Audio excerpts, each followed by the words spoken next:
I've always enjoyed the solitude of the wilderness. Something about the silence, the absence of city noise, makes me feel alive in a way that no crowded bar or bustling street ever could. The crisp air of the mountains, the scent of pine trees, and the distant sound of running water, those were the things I craved. I wasn't new to hiking or camping. I had spent years exploring the woods of the Pacific Northwest, and after hearing about a remote spot in Northern California, I decided to check it out. This place wasn't your typical tourist trail. You wouldn't find the usual crowds of backpackers or families with kids. It was far enough out of the way to feel almost untouched, a place where you could truly get away from everything. I arrived at the trailhead early in the morning, just as the sun was beginning to break over the horizon. The forest was still dark, but there was a quiet warmth to the light creeping through the trees. I wasn't in a rush. I never was. With my backpack secured and my gear in good shape, I set off into the woods, following the narrow trail that wound through the thick underbrush. I spent the day hiking, taking my time, enjoying the beauty around me. The deeper I went into the forest, the more at peace I felt. There was something magical about being so far from civilization. It wasn't about escape for me. It was about reconnecting. I wanted nothing more than the sound of my boots crunching on the trail and the occasional bird call to remind me I was alive. By late afternoon, I found a spot near a small stream. The water was clear, and the surrounding trees offered enough shelter to make a comfortable camp. It wasn't the most scenic place I'd ever set up, but it was quiet, and that was all that mattered. I pitched my tent, gathered some firewood, and set up my camp. I even had a small campfire going by the time the sun started setting. As the evening wore on, the air grew cooler, and the forest seemed to settle into the rhythm of the night. That was when I noticed the other camper. I hadn't seen anyone else on the trail, but I must have missed him earlier when I was focused on setting up my camp. He appeared from behind a cluster of trees, moving slowly and quietly, like he was trying not to disturb the peace of the place. His face was weathered, with a few days of stubble and deep-set eyes that made him look older than he probably was. His clothes were worn but functional, and his pack was massive, the kind of pack that suggested he had been on the trail for a while. He didn't say much at first. We exchanged nods, and I offered him a seat by the fire. He accepted, and for a while we just sat in silence, watching the flames dance. I wasn't much for small talk, and he didn't seem to be either. But after a while he spoke. "Quiet out here," he said, his voice low and gravelly. I nodded, taking a sip from my canteen. "That's the idea. It's why I come out here, to get away from everything." He gave me a faint smile but didn't respond. We both sat there, the fire crackling between us. After a moment, I noticed him staring into the flames, lost in thought. I didn't want to press him, but curiosity got the better of me. "What brings you out here?" I asked. He hesitated, then shrugged. "Just needed some space. Thought I'd get away for a while." I could tell he wasn't interested in sharing too much, and I wasn't about to pry.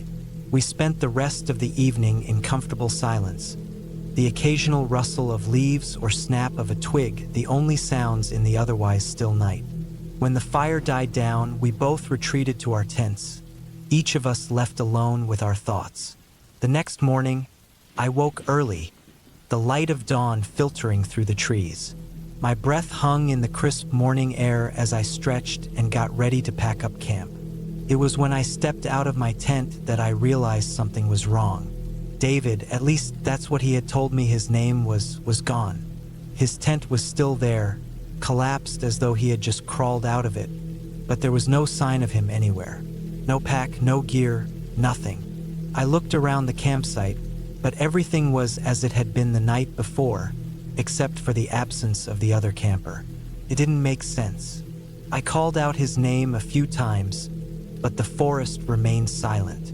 I even walked around the edge of the camp, checking for footprints or signs that he had just wandered off. There was nothing. It was as if he had vanished into thin air. My stomach twisted. I wasn't worried at first.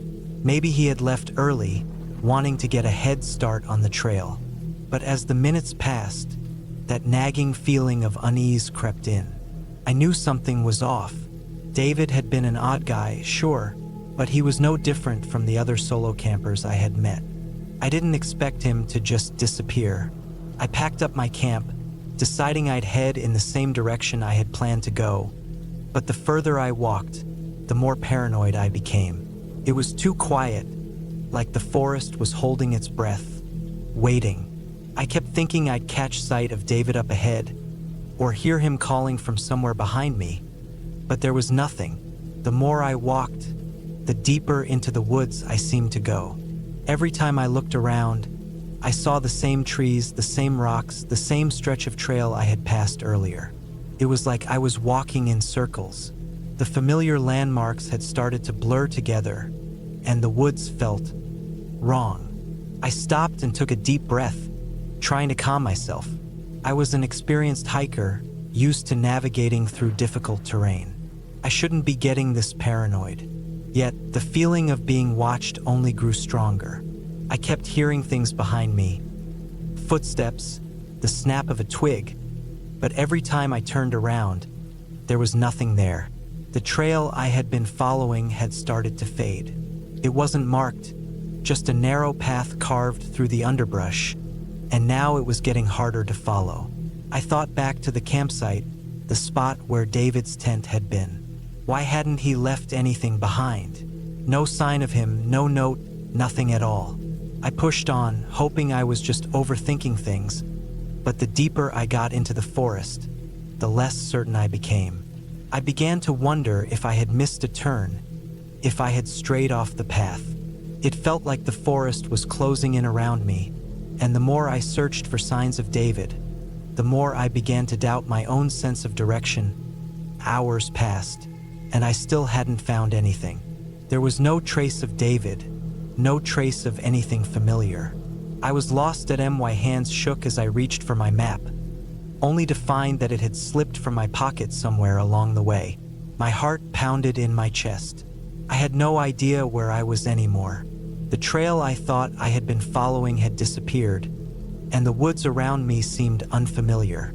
The trees looked different, the shadows darker. I tried to retrace my steps, but the path seemed to shift, like the forest itself was playing tricks on me. The paranoia I had felt earlier grew, and I couldn't help but wonder if I was being followed. My breath came in short bursts, my head spinning. I wanted to scream, but I didn't dare. Then, just as the sun was beginning to set, I stumbled upon something. It was a small clearing, one I didn't recognize, but there, in the center, was something that made my blood run cold. A pile of rocks, arranged in a circle. The fire pit was cold, the ashes long dead. And standing there at the edge of the clearing was a figure, David. But something was wrong. His posture was stiff, unnatural, like he was waiting for something that I froze, staring at him. My legs felt like they were made of stone. My heart pounded, my mind racing. I wanted to run, but I couldn't move. I was rooted to the spot. David didn't turn to face me. He just stood there, unmoving, staring at the ground. The wind picked up, and the trees groaned as though they were alive, the sound echoing through the silence. Then, with a sudden jolt, I snapped out of my trance.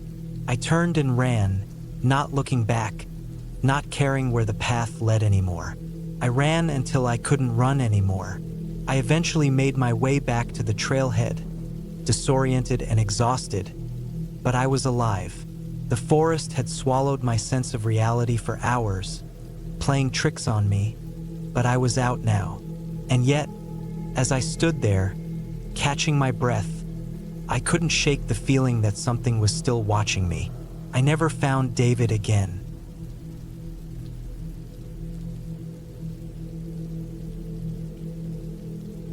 I'm Emma, a 28-year-old hiker from upstate New York. I've always loved being out in nature, especially the Adirondacks. There's something about the quiet of the woods, the feeling of being far from civilization, that calls to me. After a few years of short-day hikes and weekends spent camping, I decided it was time for a bigger challenge. A solo backpacking trip through some of the more remote parts of the Adirondack Mountains. I wanted to test myself, push my limits, and get a little peace and solitude in the process. I planned carefully. I'd been hiking for years, so I was confident in my skills. I knew how to read a map, use a compass, and I was well prepared with the right gear. The weather forecast had predicted mild conditions for the first few days, with a cold front moving in on day 3, so I made sure I was ready for whatever the mountains might throw at me. I'd packed light, but with enough to stay comfortable and safe. A tent, sleeping bag, food for the trip, and of course my phone, though I didn't plan on needing it much. I started my hike at sunrise, breathing in the fresh air and feeling the excitement of the trail beneath my boots. The first day was beautiful. The sky was clear, and the trails were well marked.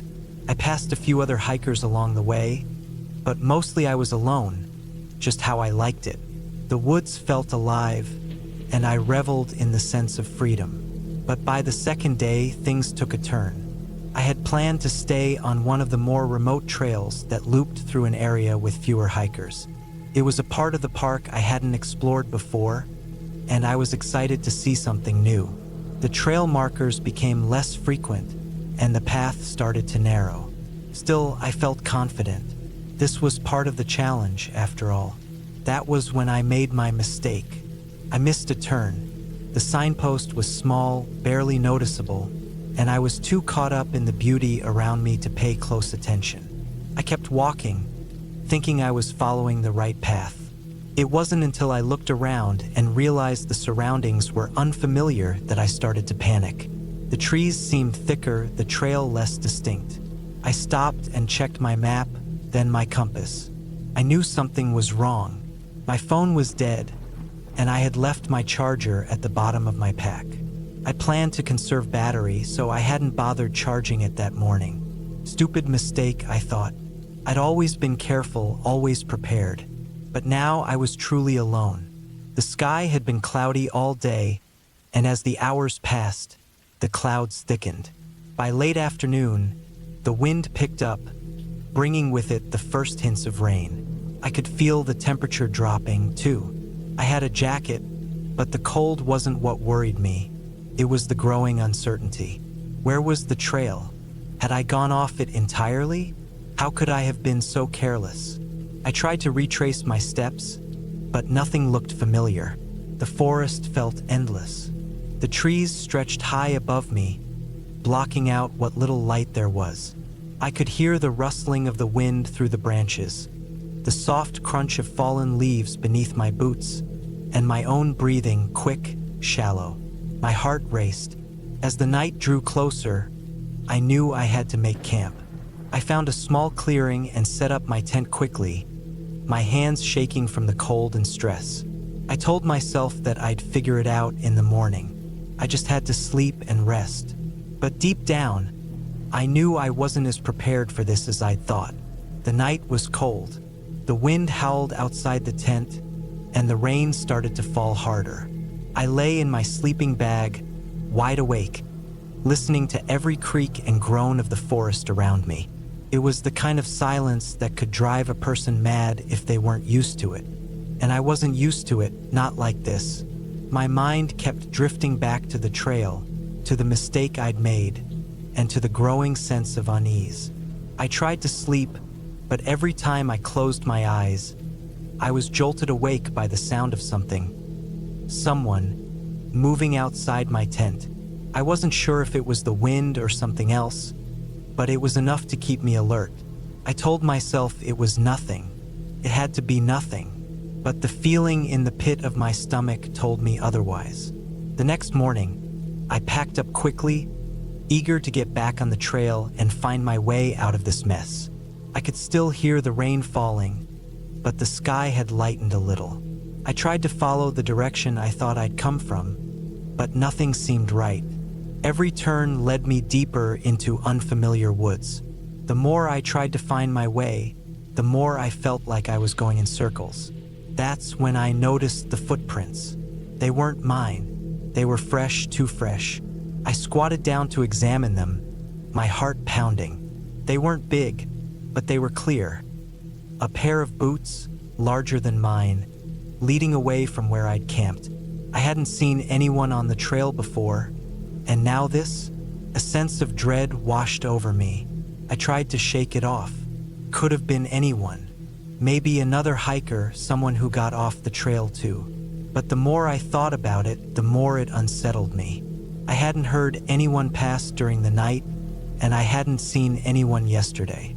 Who could it have been? I continued walking, more cautious now, but the sense of being watched never left. The sounds of the forest were all around me. Birds, the wind, the rain, but I kept hearing something else.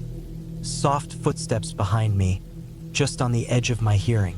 When I turned to look, there was nothing, but my gut told me something was wrong. By late afternoon, I was exhausted. The weather hadn't improved, and I hadn't found the trail or any familiar markers.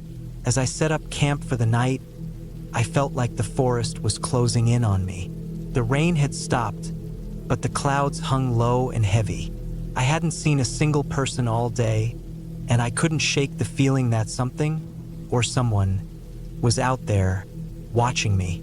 I checked my tent, my gear, everything. My map was where I left it. My food was still in my pack. But then I noticed something strange.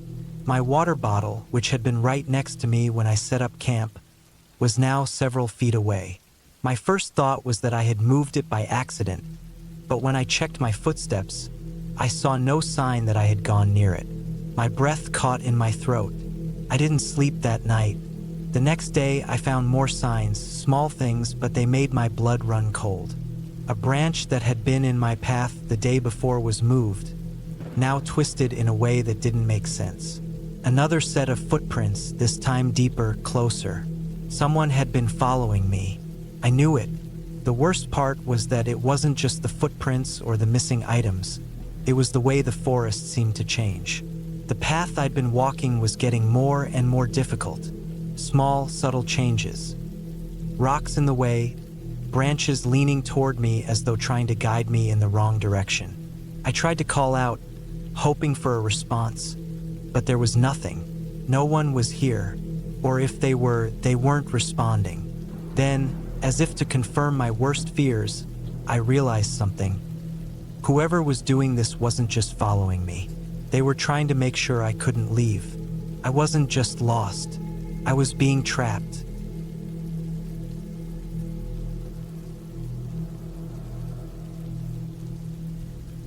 It was late September when Sarah and I decided to take a week-long hike along a remote section of the Appalachian Trail. We'd been talking about it for months, both craving the peace and quiet that only a remote trail could provide. There were fewer people out there, fewer distractions. It was exactly what we needed, just the two of us, the woods, and our thoughts. At least that's what we'd hoped. We parked at the trailhead just as the sun dipped behind the mountains. The air was already cooling, and the scent of pine filled the air. It was beautiful, and I felt the weight of the city life slowly lift off my shoulders as we started our hike. The first couple of days were everything we'd expected. Crisp mornings, long days spent hiking through dense forests, and nights around a fire, listening to the crackle of the flames and the sounds of the woods. The trail was well marked, and we saw a few other hikers here and there, but nothing too crowded. We were truly out in nature. On the third day, things started to feel different. We were following the main trail when Sarah, always the more adventurous one, noticed an overgrown path that veered off to the side. It wasn't on our map, but it had that familiar, inviting pull that you sometimes get when you're far from civilization. "Let's check it out," Sarah said, her eyes gleaming with curiosity. I hesitated, but only for a moment. I was feeling restless too. The idea of exploring somewhere new, somewhere untouched, was hard to resist.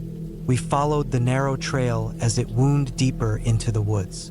The path was rougher, with tall grass and bushes brushing against our legs.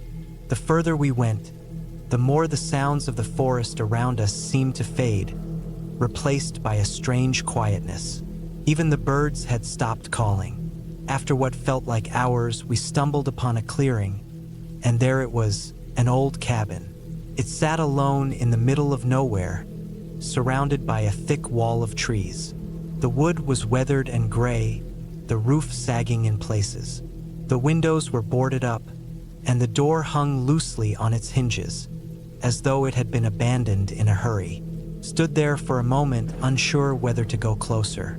The place had an eerie feel to it, something off, but it also had a strange pull. I've always believed that abandoned places held stories, and this one was no different. We approached the cabin cautiously. The air felt heavier here, and I couldn't shake the feeling that we weren't supposed to be there. As we stepped inside, the floor creaked under our weight, the dust thick in the air. The room was a mess. Furniture overturned, scattered belongings, a few empty cans on the ground. An old lantern sat in the corner, knocked over with oil still pooled around it. It was as if someone had been here, left in a rush, but for what reason? I walked further into the cabin, and my boots scraped against something sharp. Looking down, I saw broken glass, shards from a smashed picture frame. The photo was gone, but the frame itself was still there, cracked and abandoned like everything else. "This place is creepy," Sarah whispered, standing at the door and scanning the area outside. "We should probably leave." But I wasn't ready to leave yet. My curiosity had taken over, and I needed to know more. I moved through the cabin, my footsteps muffled by the dust and debris. Something about the place seemed wrong. The longer I stood there, the more uneasy I felt. The way everything was left in such a chaotic state, it didn't sit right. I turned to Sarah. "Maybe we should check outside, see if there's anything else." She nodded, reluctantly, and we stepped back out onto the porch. The air was colder now, the wind picking up, making the trees around us sway. That's when I saw it, a movement in the distance. A figure, barely visible between the trees, just standing there watching us. I froze, my heart pounding in my chest. Sarah followed my gaze, but by the time she looked, the figure was gone, vanished as quickly as it had appeared. "Did you see that?" I asked, my voice low. She nodded, her expression tense. "Who the hell would be out here?" I felt a chill run through me. It didn't make sense. The cabin was miles from the nearest trail, and the path we'd taken was barely noticeable. Who would be out here? "We should go," Sarah said, and I agreed. The tension between us was palpable, and the sense that something wasn't right grew stronger with every second. We started back down the overgrown path, trying to shake off the feeling of being watched. But as we walked, I couldn't help but glance over my shoulder. The woods felt different now, more oppressive, the shadows deeper, the wind carrying a low, unsettling hum. We hadn't made it far when we heard it. Footsteps, soft but deliberate, coming from behind us.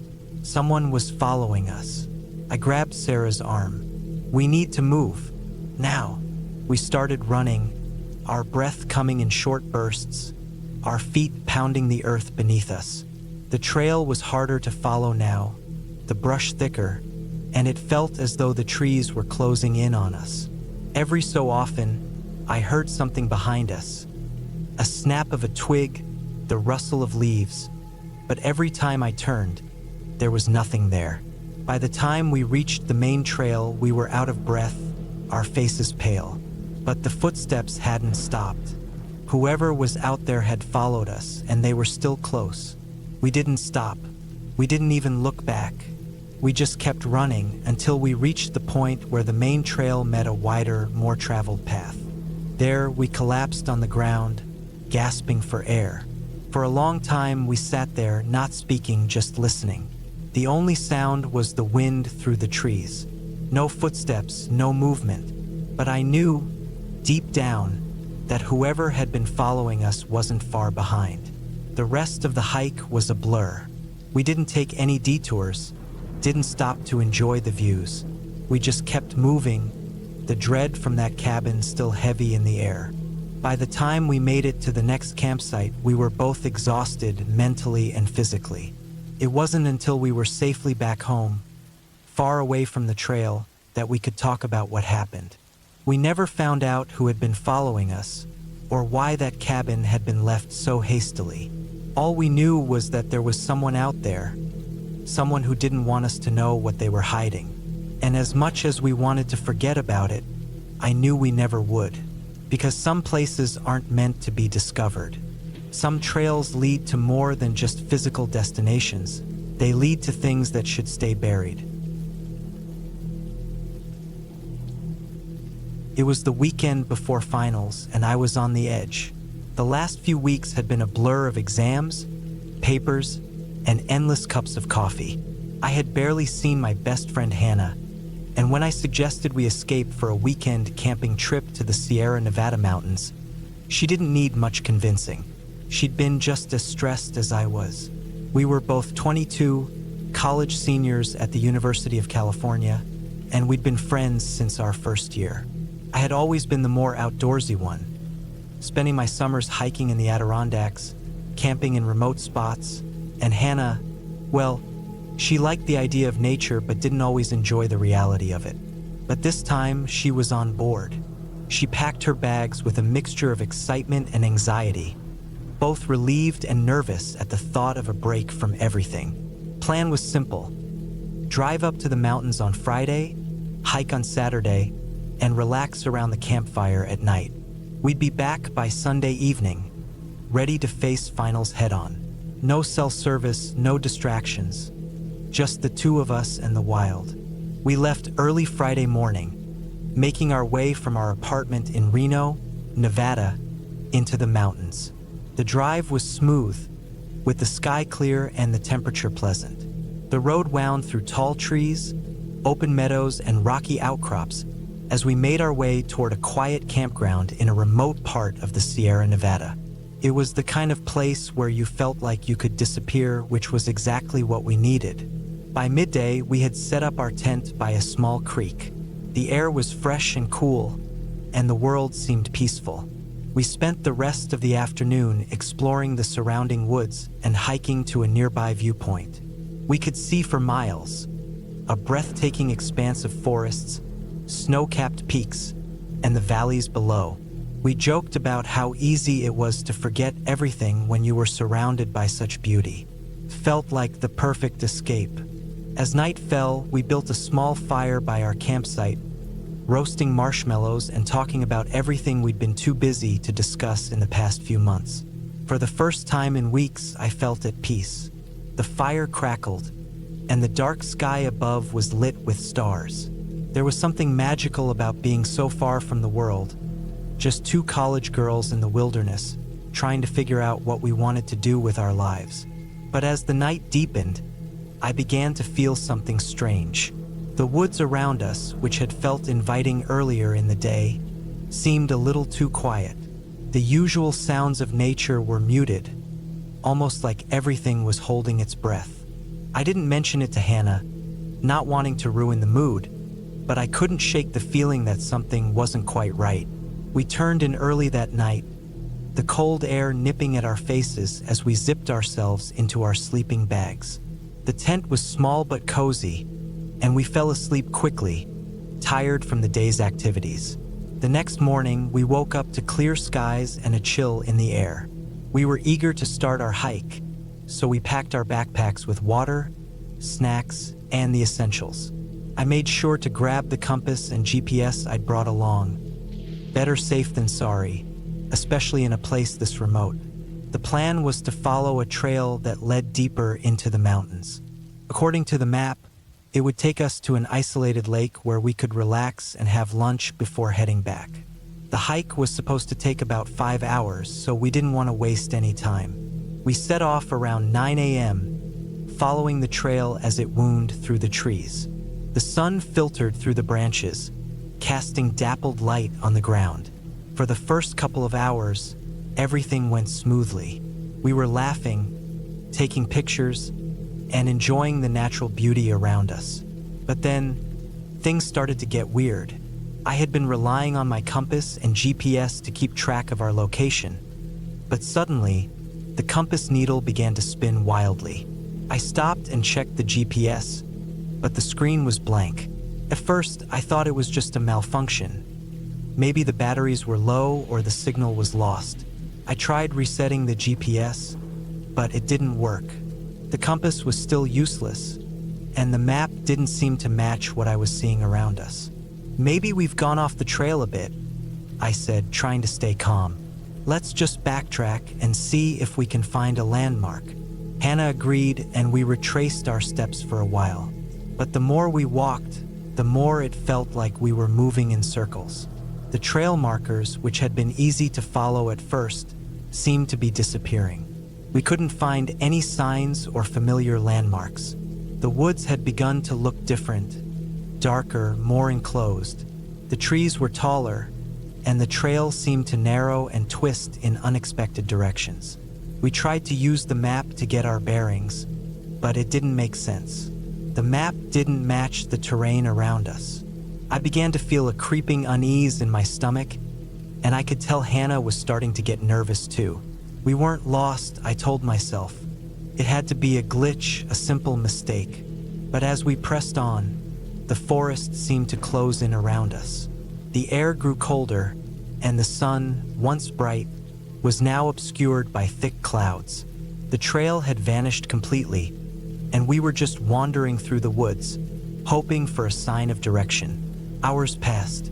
The sun dipped lower in the sky, and the temperature dropped even further. My thoughts began to race. What if we couldn't find our way back? What if we were truly lost? The peaceful wilderness I had loved so much just the day before now felt hostile, like it was trapping us. By the time the sun had set, we had no choice but to stop. We found a small clearing near a stream and set up camp as best we could. My hands were shaking as I tried to start a fire, and I could tell Hannah was just as scared. We huddled together by the fire, the shadows of the trees surrounding us like silent watchers. I don't know what's going on, I said quietly, my voice barely above a whisper. Something's wrong. The map, the compass. It's like the woods are shifting. Hannah didn't say anything at first, but then she spoke, her voice filled with uncertainty. Mia, I think we're being kept here. Someone's messing with us. I didn't want to believe it, but the more I thought about it, the more it seemed like the forest was working against us. It wasn't just bad luck or malfunctioning equipment. Someone had been watching us, leading us deeper into the wilderness, keeping us from escaping. We stayed up all night, keeping the fire burning as best we could. Every snap of a twig in the dark made our hearts race, and every gust of wind through the trees felt like an ominous warning. I don't know how long we sat there, but eventually, exhaustion overtook us, and we fell into a fitful sleep. The next morning, we woke up to a strange silence. The wind had stopped, and the world felt unnaturally still. We gathered our things quickly, desperate to find our way back. But when we stepped out of the clearing, the woods seemed completely different. There were no familiar paths, no landmarks to guide us. We were further off the trail than ever before. We kept walking, hoping to find something familiar, but the more we walked, the more we realized we were hopelessly lost. The trees closed in, the shadows deepened, and the landscape became increasingly unfamiliar. Every direction seemed the same. It wasn't until the late afternoon that we stumbled across something we hadn't expected. A small old cabin, half hidden in the trees. It looked abandoned, with broken windows and a sagging roof. It wasn't on the map, and it didn't belong here. But it was shelter, and that's all we needed. We took refuge in the cabin, barricading the door with whatever we could find. As night fell again, I knew that whatever had been keeping us here, whatever had been leading us deeper into the wilderness, was still out there watching. But for the first time in days, I didn't feel completely helpless. We didn't have a clear way out, but we were safe for now. The next morning, we made our way back to the trailhead, determined to get to civilization. The woods seemed to relent, and after what felt like an eternity, we finally found our way out. We stumbled back to our car, exhausted and shaken but alive. As we drove away, the weight of the wilderness finally lifted. We never figured out what happened that weekend. There was no one in the cabin. No one ever came forward to explain the strange things we encountered. But when I looked back at that weekend, I knew one thing for sure. The wilderness wasn't something to take lightly, and sometimes it has a way of holding you exactly where it wants you. We never went back to the Sierra Nevada.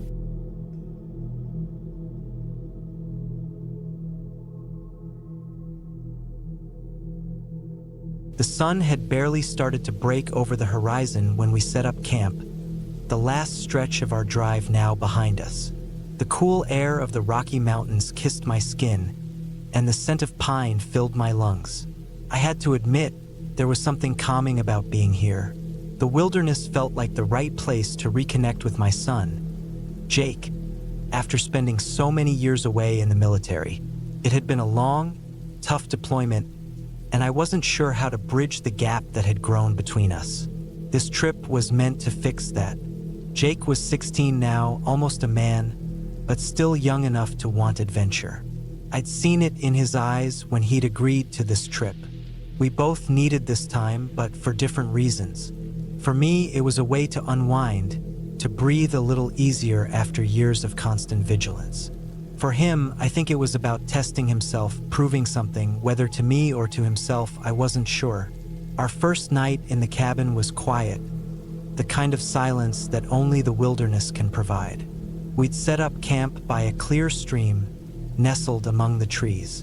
It was perfect, peaceful. I tried not to think about the strange feeling in my chest, the sense of being watched, but it lingered. The morning came fast. I woke up before the sun, a habit I couldn't break, and stretched out in the tent. My body was sore from the drive, but it felt good to be out here, away from the hustle of the world. I stepped out into the cold, looking around. That's when I noticed the footprints. They were huge, much larger than any animal track I recognized, and they circled our tent, the edges still fresh with dew. Jake had woken up too and saw them. I didn't want to make a big deal out of it. Maybe it was a bear or something else, I thought. The mountain wildlife was unpredictable, but the footprints weren't right. Bears don't walk in a perfect circle around your camp. Still, I told Jake not to worry about it, to just keep an eye out. We spent the day hiking, and the further we went, the more unsettled I felt. The woods here weren't like the ones back home in Vermont. They felt older, denser, as though they had seen more than their share of history. By the time we got back to the camp, the strange footprints were gone, and I figured it was nothing. That night, as we settled into the cabin again, the unease crept back. I checked the perimeter of the camp, no sign of anything unusual.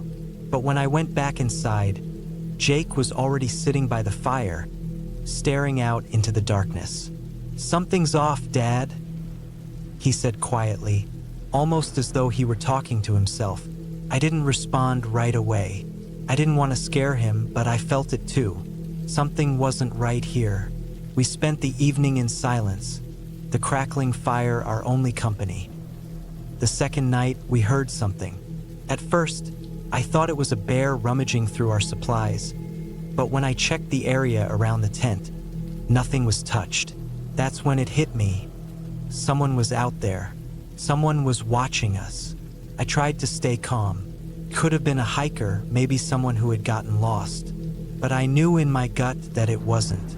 My years in the military taught me to trust my instincts, and something about the way the woods were quiet, unnervingly quiet, told me we weren't alone. The next morning, I decided to go further up the trail, away from camp. I needed to clear my head. Jake stayed behind, and I told him to keep the fire going and stay inside the cabin. But when I came back, I found something that stopped me cold. A torn piece of military gear, a patch that I recognized. It wasn't new, but it was unmistakable. It was from a squad I had served with, men who had vanished under strange circumstances years ago. I had never told Jake about that. He didn't know. He didn't need to. I felt the hairs on the back of my neck stand up as I held the patch in my hands. There was no way this could be a coincidence. The thought that someone might be out here watching us wasn't just a feeling anymore, it was a certainty. Jake came out of the cabin, his face pale. He didn't say anything at first, but when he saw the patch, his eyes widened. "Dad, what's going on?" "I don't know yet, Jake," I replied, my voice tight. "But we need to get out of here. Now." We packed up quickly, gathering what little gear we had left.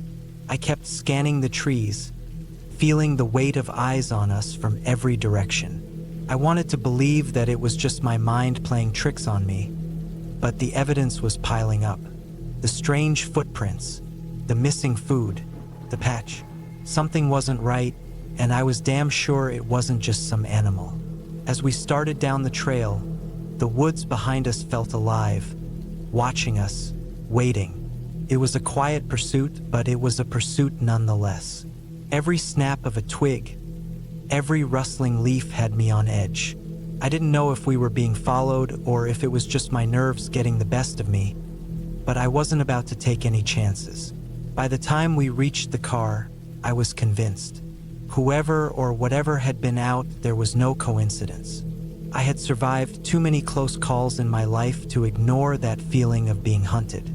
And that patch, the one from the squad that had disappeared, was the final nail in the coffin. We didn't talk much on the drive back. Jake seemed shaken, and honestly, I was too. We'd been out in the wild long enough to know how quickly things could go wrong. But this felt different. This wasn't just a bad situation. It was a warning. That night, as we crossed the state line back into a more populated area, I felt the weight lift off my chest. The forest was behind us, but I couldn't shake the feeling that we hadn't fully escaped. Whoever had been out there was still out there, somewhere in those woods, and they weren't going to forget about us. But we didn't look back. We just kept driving.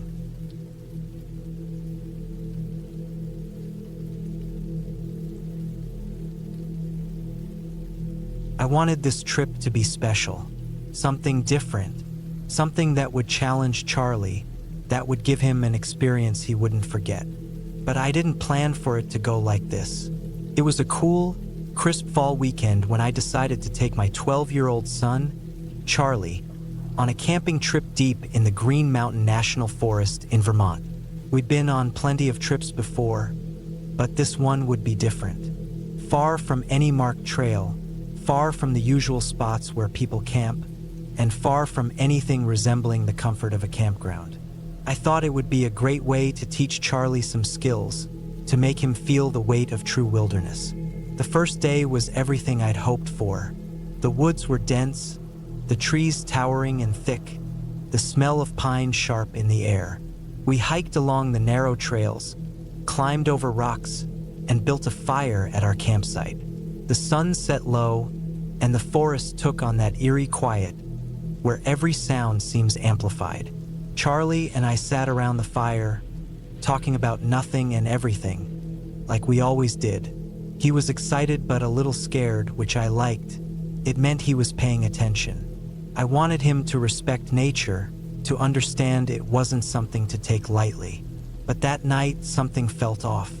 I couldn't put my finger on it, but as the fire dwindled and the darkness took over, I had this nagging sense that we weren't as alone as we should have been. Maybe it was the wind, how it seemed to howl through the trees, or the occasional snap of a twig in the distance. But I brushed it off, telling myself it was just the usual forest sounds. Charlie fell asleep in the tent next to me, and I lay there, staring out through the small opening, listening. Eventually, sleep took me, but it wasn't long before I was awake again, heart racing. I don't know why I woke up, but something pulled me out of the haze of sleep.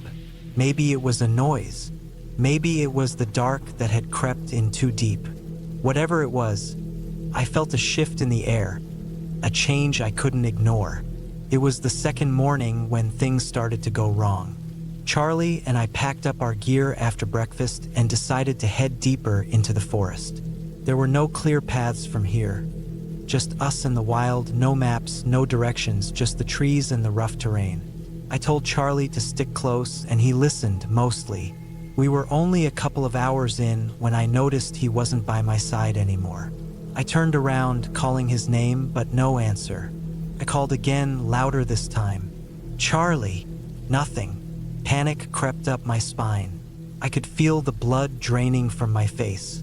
I turned in circles, scanning the trees, the rocks, the trail. The woods had swallowed him up in an instant. I started walking, my heart pounding in my chest. Charlie! I shouted again, pushing through the dense underbrush. There were no answers, just the wind and the creaking of the trees. The forest felt like it was closing in on me, tightening around me. For what felt like hours, I retraced our steps, calling out, my voice hoarse and desperate. I tried to remember where he might have gone, where he could have wandered off to, but nothing made sense. He wasn't anywhere. I wasn't the type of person to panic, not normally, but this was different. This wasn't just getting lost in the woods. This felt like something had changed, like something was wrong. I had a sick feeling in the pit of my stomach. I pushed deeper into the woods, my eyes darting between the trees, the feeling that I wasn't alone growing stronger by the minute. Every crack of a branch, every rustle in the leaves made me stop, freeze, listen. Was it him? Was it something else? And then, near a small riverbank, I saw something. A piece of clothing, torn, covered in dirt, and something red. My stomach lurched. I reached down, picking it up carefully. It was Charlie's jacket. The sleeve was torn, and there were small splashes of blood on the fabric. My heart stopped. I felt my hands tremble as I held the jacket, staring at it, trying to process what I was seeing. This wasn't just a little scrape. This was serious. I shouted his name again, my voice breaking this time, but still no answer. Only the sound of the wind, louder now, as if the forest itself was mocking me. I knew at that moment I was in over my head. This wasn't some simple search for a lost kid. There was something else going on, something I couldn't explain. I started moving faster, more frantic, my mind racing with possibilities. But every step I took seemed to push me further into the heart of the woods. The further I went, the more I felt the tension building in my chest, the more my instincts screamed that I was being led somewhere. I pushed through the thick brush, the sound of the river louder now, almost deafening. I had to get to the other side. Maybe he'd crossed it. Maybe he was just disoriented. I could almost hear him, the faintest echo of his voice in my head. As I moved along the riverbank, I noticed something else. A trap, a snare set high in a tree. I stopped, staring at it, confused. Who would set a trap in the middle of the woods like this? It was too well hidden, too carefully placed. I felt my throat tighten. I wasn't just searching for Charlie anymore. I was looking for something or someone that didn't want me to find him. I turned back, my mind racing. The sun was sinking lower in the sky, and the forest was growing darker, colder. It wasn't just the light fading. It was something else. It felt like something was stalking me now, watching my every move. Every rustle in the leaves, every snap of a twig sent me into a panic. And then I found it. Another piece of Charlie's clothing. This time it was a shoe, but it wasn't just abandoned. It was ripped, shredded, like something had torn it off. I dropped to my knees, heart hammering, my breath coming in short, shallow gasps. What was happening to him? Who or what was out here with us? I spent the next few hours searching, getting more and more desperate as I walked deeper into the forest. Couldn't give up. I wouldn't. But the deeper I went, the more I realized I was walking into something far darker than I could have imagined. And then I found it. At the edge of a clearing, I stumbled into a small, dilapidated cabin. It looked old, abandoned. The windows were shattered, the door half hanging off its hinges. There were signs of recent activity, though. I could see footprints leading in and out of the cabin, and there was something else, something darker. I felt my heart rate spike. This wasn't just a place to hide from the elements. It was a trap. I crept closer, every instinct screaming at me to turn back, but I couldn't. Not without Charlie. The door creaked as I pushed it open, the darkness inside swallowing me whole. I stepped in, my flashlight barely cutting through the gloom. I froze. There, in the corner, was Charlie.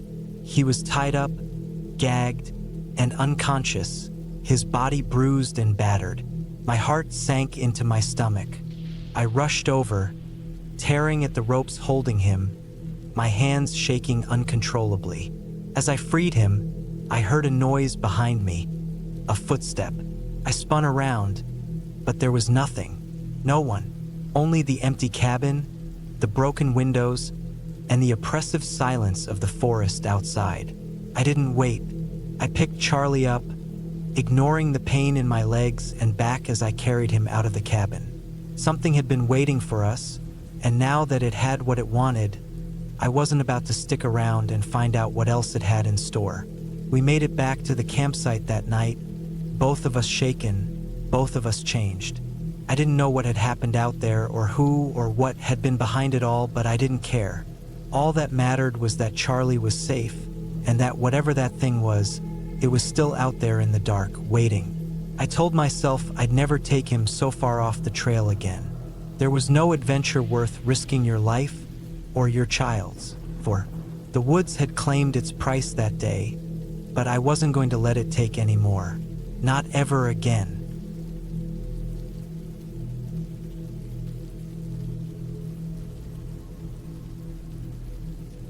It's hard to believe how things got out of control so quickly. My friends and I had been camping for years. We'd been everywhere from the Adirondacks to the Rocky Mountains, but this time was different. We chose a spot in the Cascade Range, way off the beaten path. The place was remote, isolated, and even our GPS couldn't pick up a clear signal there. It sounded perfect. There was me, Ryan, 28, the one who usually took charge of setting up camp. Mark, 29, a more laid-back guy who always found a way to keep things light. And Sarah, 27, the one who had a sixth sense when it came to safety. We all knew the wilderness well, but something about this place had a feeling to it. I don't think any of us could put it into words at first, but as the day wore on, that uneasy feeling grew stronger. The weather was clear when we arrived, the sun shining down, with a soft breeze rustling the trees. The campsite was perfect, nestled between tall, old pines and a crystal-clear creek. We had all the usual camping gear with us: tents, sleeping bags, food, water, plus a few extras. I set up the tents while Mark started a fire and Sarah gathered some firewood. Everything felt like any other trip, but as the sun dipped below the horizon, there was something about the silence that didn't sit right with me. That night, as we sat by the fire, the forest around us seemed to close in. The sounds of crickets and the occasional rustling of leaves were the only things we could hear. No birds, no distant animal calls, just the eerie quiet. Mark laughed it off, making jokes about how we were getting soft. Sarah, however, wasn't laughing. She kept glancing into the trees as if something was lurking there, just out of sight. We all retired to our tents after a while. I remember lying there in my sleeping bag, staring at the shadows dancing on the canvas walls of the tent. The fire had long since burned out, and the darkness outside was complete. I was almost asleep when I heard it. Footsteps, slow and steady, crunching through the dry leaves. At first, I thought it was an animal, maybe a deer or a raccoon, something common. But as the sound grew louder, I realized it wasn't random. It was deliberate. Someone was walking around our camp. I held my breath, straining to listen. The footsteps circled our camp, moving slowly, carefully, almost like someone was trying not to make a sound, but failing. It wasn't like any animal I knew. I nudged Mark, who was sleeping beside me, but he didn't stir. I crept out of my bag, careful not to make a sound, and unzipped the tent just a crack. I couldn't see anything in the pitch-black night, but I could hear the footsteps now moving closer to our tents. I wanted to call out, but something held me back. If it was someone trying to sneak up on us, I didn't want to make them aware that we knew. So I waited, holding my breath, listening as the steps drew nearer. Then nothing. The footsteps stopped, and the silence returned. I couldn't sleep after that. I lay awake for hours, my heart racing, my mind running wild with possibilities. Could it have been another camper, a ranger, or something else? Morning came slowly, and when the first light of day filtered through the trees, I couldn't shake the feeling that something was off. Mark and Sarah were already awake, and they didn't mention anything about the footsteps. It wasn't until we started gathering our things for breakfast that I noticed the first sign of something wrong. Our food supplies, cans of beans, packages of jerky, the bread we'd brought, had been tampered with. Some of it was missing, and the rest was scattered around like someone had rifled through it. But there was something else. Footprints. Not animal tracks, but human-sized prints, barefoot and deep, like someone had been walking around our camp during the night. First, we tried to shrug it off. Maybe another camper was hungry, and we just hadn't seen them. But then, when we looked at the tracks, something about them didn't sit right. They circled the campsite, moving from one end to the other, like whoever it was had been observing us. I felt a chill run down my spine. No one else was supposed to be out here. We were miles from the nearest trail, and we hadn't seen anyone on our way in.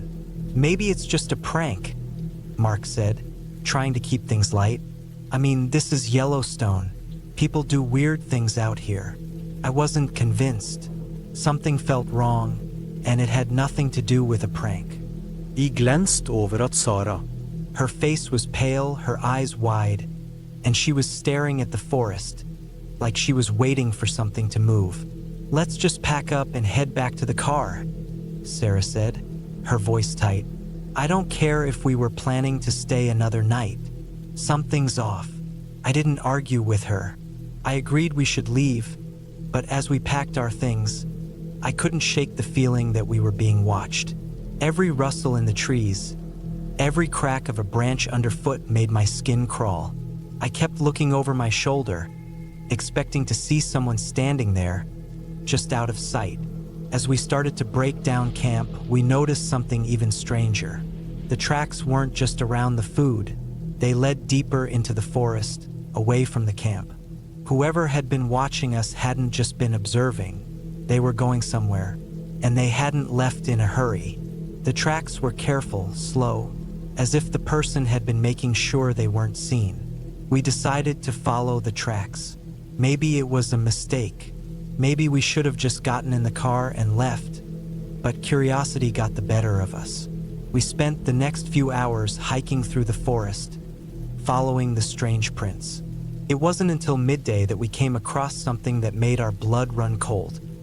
A small, abandoned cabin, hidden deep in the woods. The place looked ancient, like it hadn't been used in decades, but the door was slightly ajar, and there was something unsettling about it. Mark and Sarah were hesitant, but I pushed the door open. It creaked loudly, echoing through the forest. Inside, there was nothing but dust and decay. Old furniture, broken windows, and cobwebs everywhere. But as I stepped further into the room, I noticed something odd. A series of marks on the walls, like someone had tried to claw their way out. Suddenly, we heard a noise. A scraping sound coming from the far side of the cabin. We froze, staring into the darkness. And then, from the corner of the room, a figure stepped out. Not a person, but something far worse. Skinny, wild-eyed, with unkempt hair and clothes torn from years of living in the woods. The smell hit us first, a combination of decay, sweat, and something worse. It was a man, or at least he used to be. He looked like he hadn't seen civilization in years. The way he moved, it was clear he was just as scared as we were, if not more.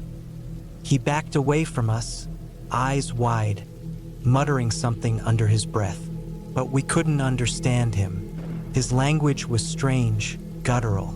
He was the one who had been watching us. "We need to go," Sarah whispered, her voice trembling. "Now." We didn't wait to ask questions. We turned and ran out of the cabin, not looking back.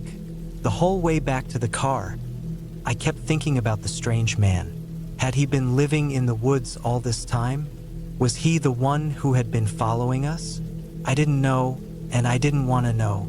When we finally reached the car and started the engine, it was like a weight lifted off our shoulders. But I couldn't shake the feeling that someone was still watching us as we drove away, as if the eyes from the woods were still on us, even from miles away. And maybe they always would be.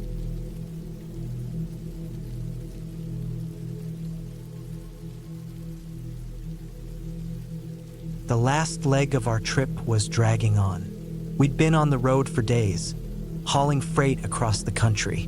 Doug and I, two old truckers, were used to the grind, but by the time we hit the Rocky Mountains, we were both itching for a break. We needed to stretch our legs, take a breather, and maybe get some sleep without the constant hum of the engine in the background.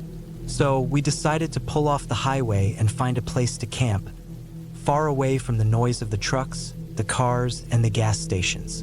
It was late afternoon when we found a spot, the kind of place you couldn't just stumble upon by accident. Secluded, tucked away behind a bend in the road, with nothing but trees and rugged terrain around.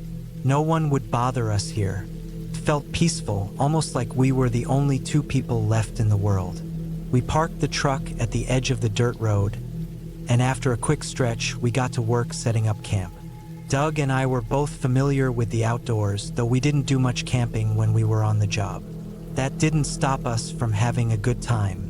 I threw up the tent while Doug started a fire, his face already red from the heat of it. We didn't talk much, just focused on getting things ready. It was nice to be away from the stress of driving, the constant clock ticking in our heads. For a while, it felt like we could relax. But then we heard it, a car engine sputtering, followed by the sudden screech of tires. It was a sound that didn't quite fit into the quiet of the mountains. I stood up and looked toward the road. It was odd to see anyone out here, especially a car. A couple was getting out of the car. The man was tall and thin, dressed in a worn-out jacket and jeans. His wife was shorter, with dark hair and a nervous look on her face. They walked toward us, waving their hands. The man's face was already red from the sun, and there was a wildness to his eyes, like he'd been on the road for way too long. "Hey, you guys got a minute?" the man called out, his voice carrying through the air. Our car broke down, and we could really use some help. Doug and I exchanged a glance. Normally, we wouldn't even think about getting involved with strangers out here, but we figured we were in the middle of nowhere, and they looked like they needed help. It wouldn't hurt to give it a try. We walked over to the car, a rusted-up sedan that was clearly older than it should be. The engine was hot, smoke still rising from the hood. Doug popped the hood and took a quick look. I stayed back, watching the couple closely. They both seemed a little on edge, their eyes darting around the place as if they were scanning the woods for something or someone. "Doesn't look like we can do much here," Doug muttered after a few minutes of poking around. "This car's done for." The man sighed, wiping his forehead. "Yeah, I thought so. I've been trying to get it fixed for months now. Just can't catch a break." Doug glanced at the woman. She hadn't said much so far, just stood by the car, looking uncomfortable. There was something off about the way she kept her distance from the woods, her eyes flicking nervously toward the trees, as if she was worried something might be lurking just beyond the tree line. "Can't you call someone?" I asked. "Too far out," the man said, shaking his head. "There's no tow service for miles." That was the first thing that struck me as odd. We were deep in the mountains, but there were a few towns nearby. The nearest tow company couldn't have been more than 50 miles away. Still, I didn't want to argue with the guy. It was clear they were in a tough spot.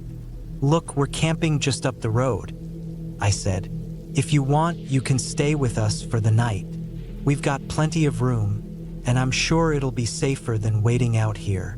The man hesitated, glancing at his wife, who seemed to give a small nod of approval. After a moment, he agreed. "Thanks. We'd really appreciate it." We led them back to our campsite, where Doug quickly set up a spare sleeping bag by the fire. We offered them some water and canned food. They didn't say much, just ate in silence, their eyes constantly scanning the surroundings. I kept my eye on them too, but I couldn't quite figure out what was off about the whole situation. They were too quiet, too distant. As night fell, the sounds of the forest took over. The crackling of the fire was the loudest thing we could hear, but there was something else too. A feeling that the air was thicker here, like the trees were watching us. I tried to brush it off, telling myself it was just my imagination. It had been a long drive after all. Doug went to bed early, falling asleep right away. I stayed by the fire, poking at the logs, trying to keep my mind busy. But the couple, especially the man, kept pacing around the campsite, his eyes darting from one corner of the woods to the next. That's when I started to notice the little things. The man and his wife seemed to know the area too well, like they'd been here before. They talked about the terrain as if they were locals, mentioning places by name that no one would have known unless they'd spent a lot of time here. I'd lived in the area for years, and I'd never heard of half the spots they brought up. Around midnight, I noticed something else, something that didn't add up. The man had told us his car had broken down, but when I looked over at the vehicle, I could see there was no sign of a tow truck anywhere.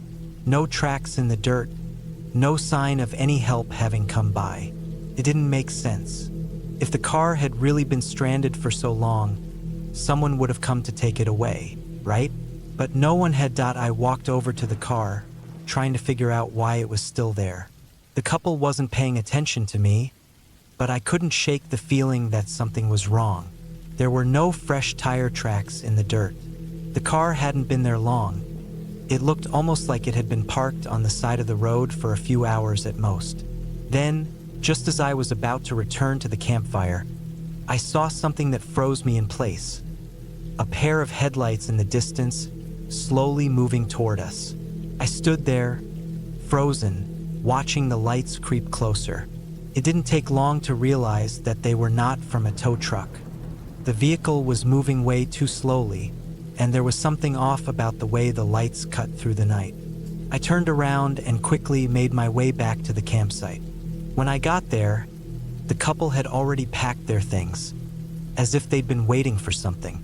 I asked them if they were leaving, but they didn't answer, just kept glancing at the road, as if they were expecting someone or something. It was then that it hit me. They weren't stranded. They had never been stranded. Everything about their story was a lie.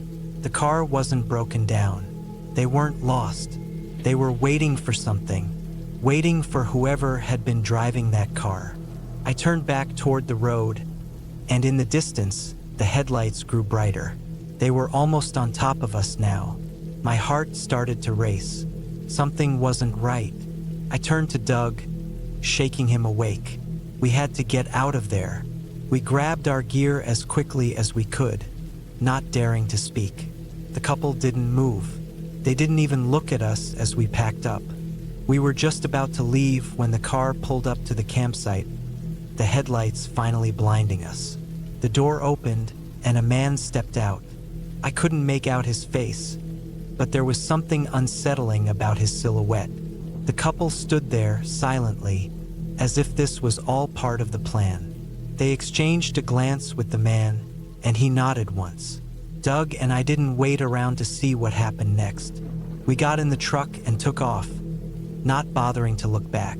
The last thing I saw was the strange man walking toward the campfire, his face still hidden in the shadows. By the time we made it back to the main road, I didn't feel safe until we were 100 miles away. Doug didn't say a word the whole time. I didn't either. Neither of us needed to. We both knew that what had happened out there wasn't just a coincidence. Those people weren't lost. They weren't in trouble. They were just waiting for something, and we were lucky we left when we did. After all, in the mountains, you don't just meet strangers who need help. Sometimes, the people who seem the most lost are the ones who've got something planned all along.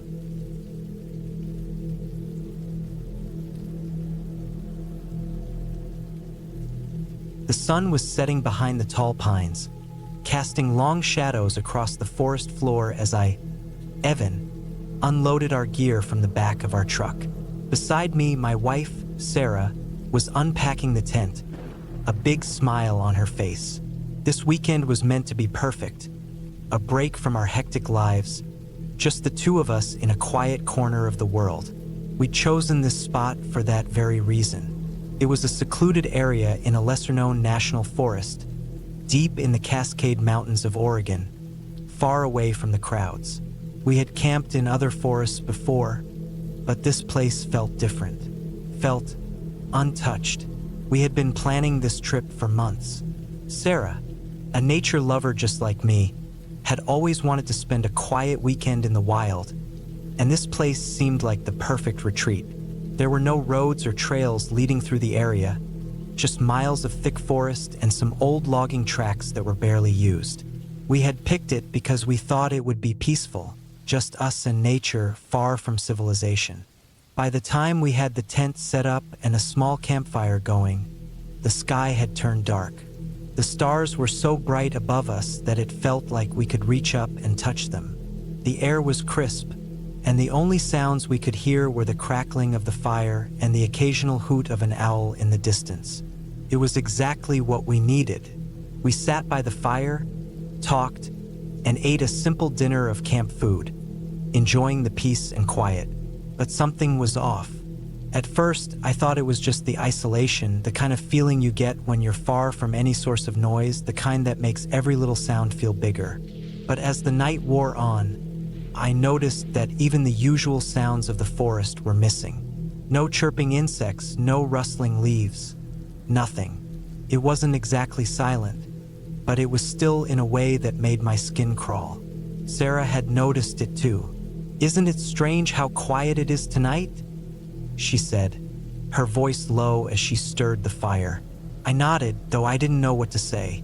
"Maybe it's the altitude," I offered, trying to sound casual. "We're pretty far up here, so it could be the weather or something."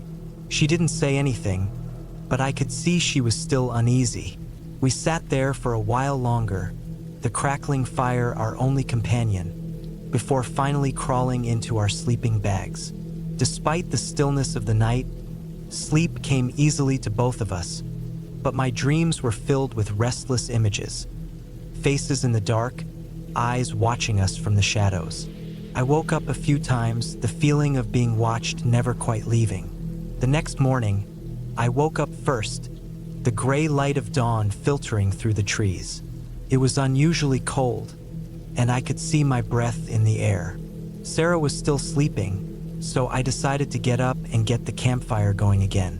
But as I stepped outside the tent, I was struck by the silence. The forest was unnervingly still. No birds, no wind rustling through the trees, nothing, just quiet. I stood there for a moment, feeling like the forest itself was holding its breath, waiting for something. I shrugged it off. Maybe the weather was changing, or maybe the forest was just in a rare, quiet moment. Either way, I didn't want to let it ruin our trip. I went about getting the fire going, but as I worked, I couldn't shake the feeling that something was wrong.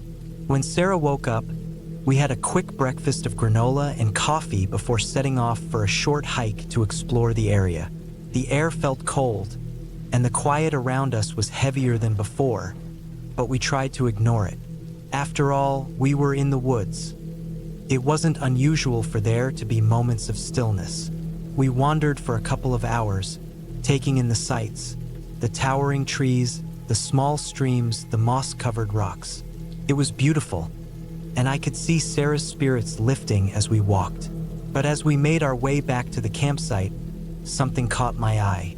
At the edge of the clearing, near the truck, were fresh tire tracks, wide and deep, leading off into the trees. The tracks weren't from our truck. We hadn't seen another vehicle on our way in, and there was no reason anyone else should be out here. I felt a chill run down my spine. "Do you think someone else is out here?" I asked, trying to keep my voice steady. Sarah's face was pale.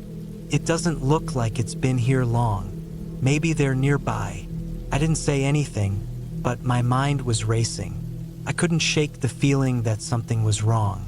We went back to the camp and tried to push the thought out of our heads, but every time I looked at those tire tracks, I couldn't stop wondering who else could be out there and what they wanted. The rest of the day went by without incident, but the eerie quiet remained. We spent the evening around the campfire again, trying to make the best of things. But that night, as we lay in the tent, the unease was still there, gnawing at me. I lay awake, listening to the silence, straining to hear any sounds from the forest, but there was nothing, just an oppressive quiet that made my heart beat a little faster than usual. I don't know when I fell asleep, but the next morning was when things really started to get strange. The food we'd left out the night before was gone. Our bread, our fruit, the open jar of peanut butter, everything was missing. At first, I thought maybe an animal had gotten into it, but then I noticed something else. The camp was different. The chairs we'd left out were now positioned in odd places, facing away from the fire pit, and our backpacks had been moved. The zipper on one was open slightly, just enough to make me feel uneasy. Sarah noticed too. "Did you move the chairs?" she asked, her voice shaky. "No," I said, my voice tight. "I didn't move them."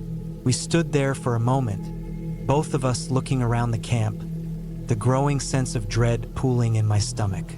I didn't want to say it out loud, but the truth was clear. Someone had been here, someone who had been watching us, and now they were gone. We didn't talk much after that, but the silence between us was heavy. I thought about the tire tracks again, and the strange feeling that had been hanging over us since we first arrived. I looked over at Sarah, who was staring off into the trees, her face pale and tense. She didn't have to say anything. I could see the fear in her eyes. We both knew we weren't alone. We decided to leave. There was no point in staying, not when every instinct in my body was telling me that something was wrong. But as we packed up, I saw something that made my blood run cold. A fresh set of tire tracks leading up to our campsite. The tracks were from a different vehicle this time. Smaller, more nimble, like someone had followed us in, keeping their distance, waiting for the right moment. I couldn't get the truck packed fast enough. My hands were shaking as I threw everything into the bed, and we rushed to get the tent down and the fire snuffed out. As I climbed into the driver's seat, I noticed something else. There was a figure in the distance, standing just at the edge of the tree line. I couldn't make out their features, but I could see them watching us, waiting. I didn't say anything to Sarah, but I started the truck and drove off as fast as I could, not looking back. We didn't stop until we reached the nearest town, hours away, and even then we stayed in the truck, too scared to go inside the diner. It wasn't until much later, after we had calmed down, that we realized something else. No one had been there when we had set up camp. We hadn't passed anyone on the road in, the last day. And yet someone had been out there watching us, following us. We never found out who it was. But that silence, that unnerving stillness of the forest, stayed with us long after we left. And to this day, I can't shake the feeling that someone is still out there, watching, waiting for us to return.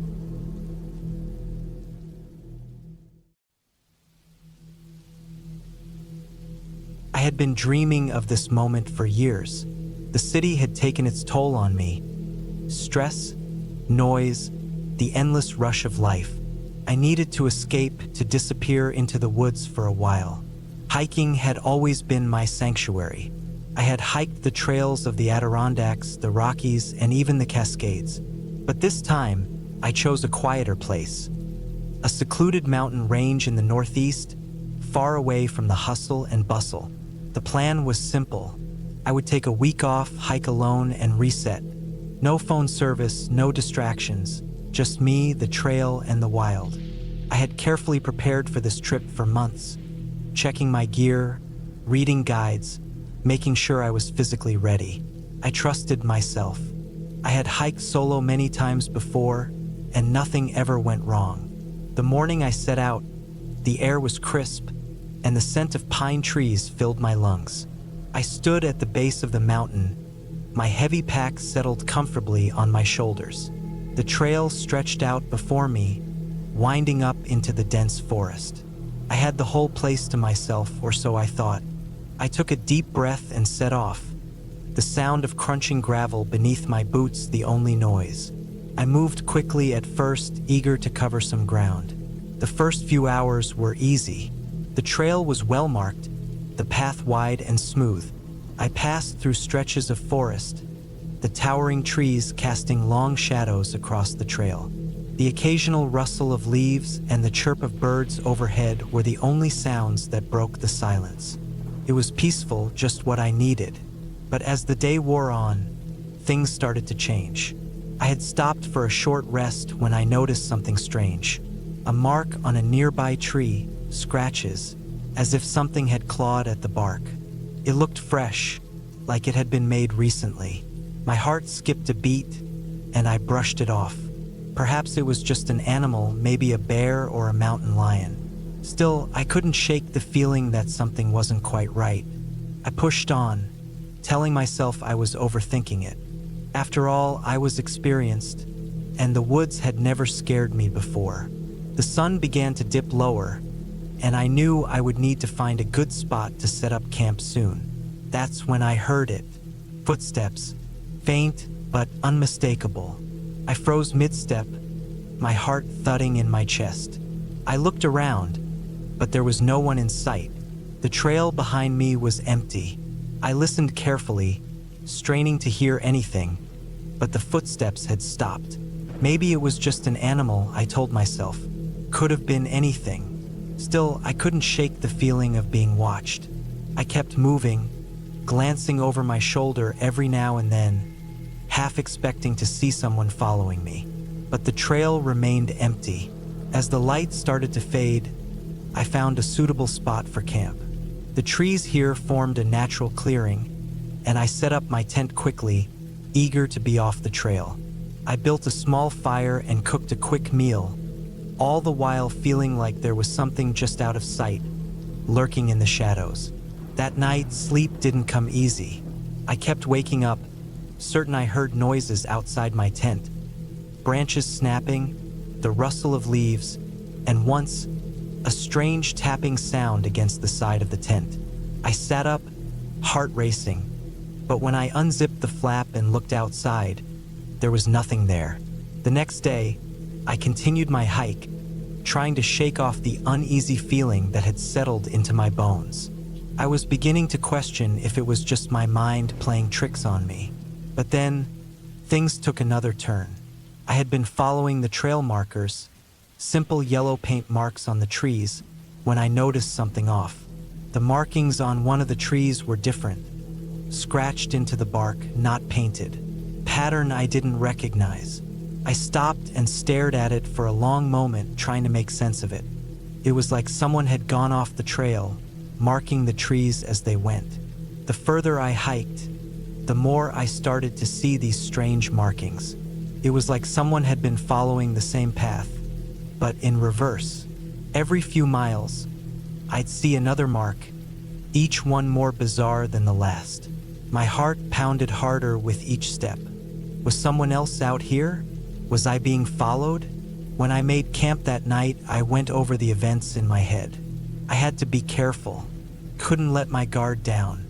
But the longer I thought about it, the more I convinced myself it was all a coincidence. I had been hiking for days, and it was normal to encounter strange things in the wilderness. But the next morning, everything changed. I woke up to find my trail markers were gone. Not just the painted ones, but the ones I had left behind myself. My own markers, bits of fabric tied to branches, and small stones stacked to guide my way were all missing. In their place, there were new markers different from anything I had seen before. Scratches on the trees, twisted branches, and what looked like footprints. I felt my stomach drop. The feeling of being watched hit me like a brick.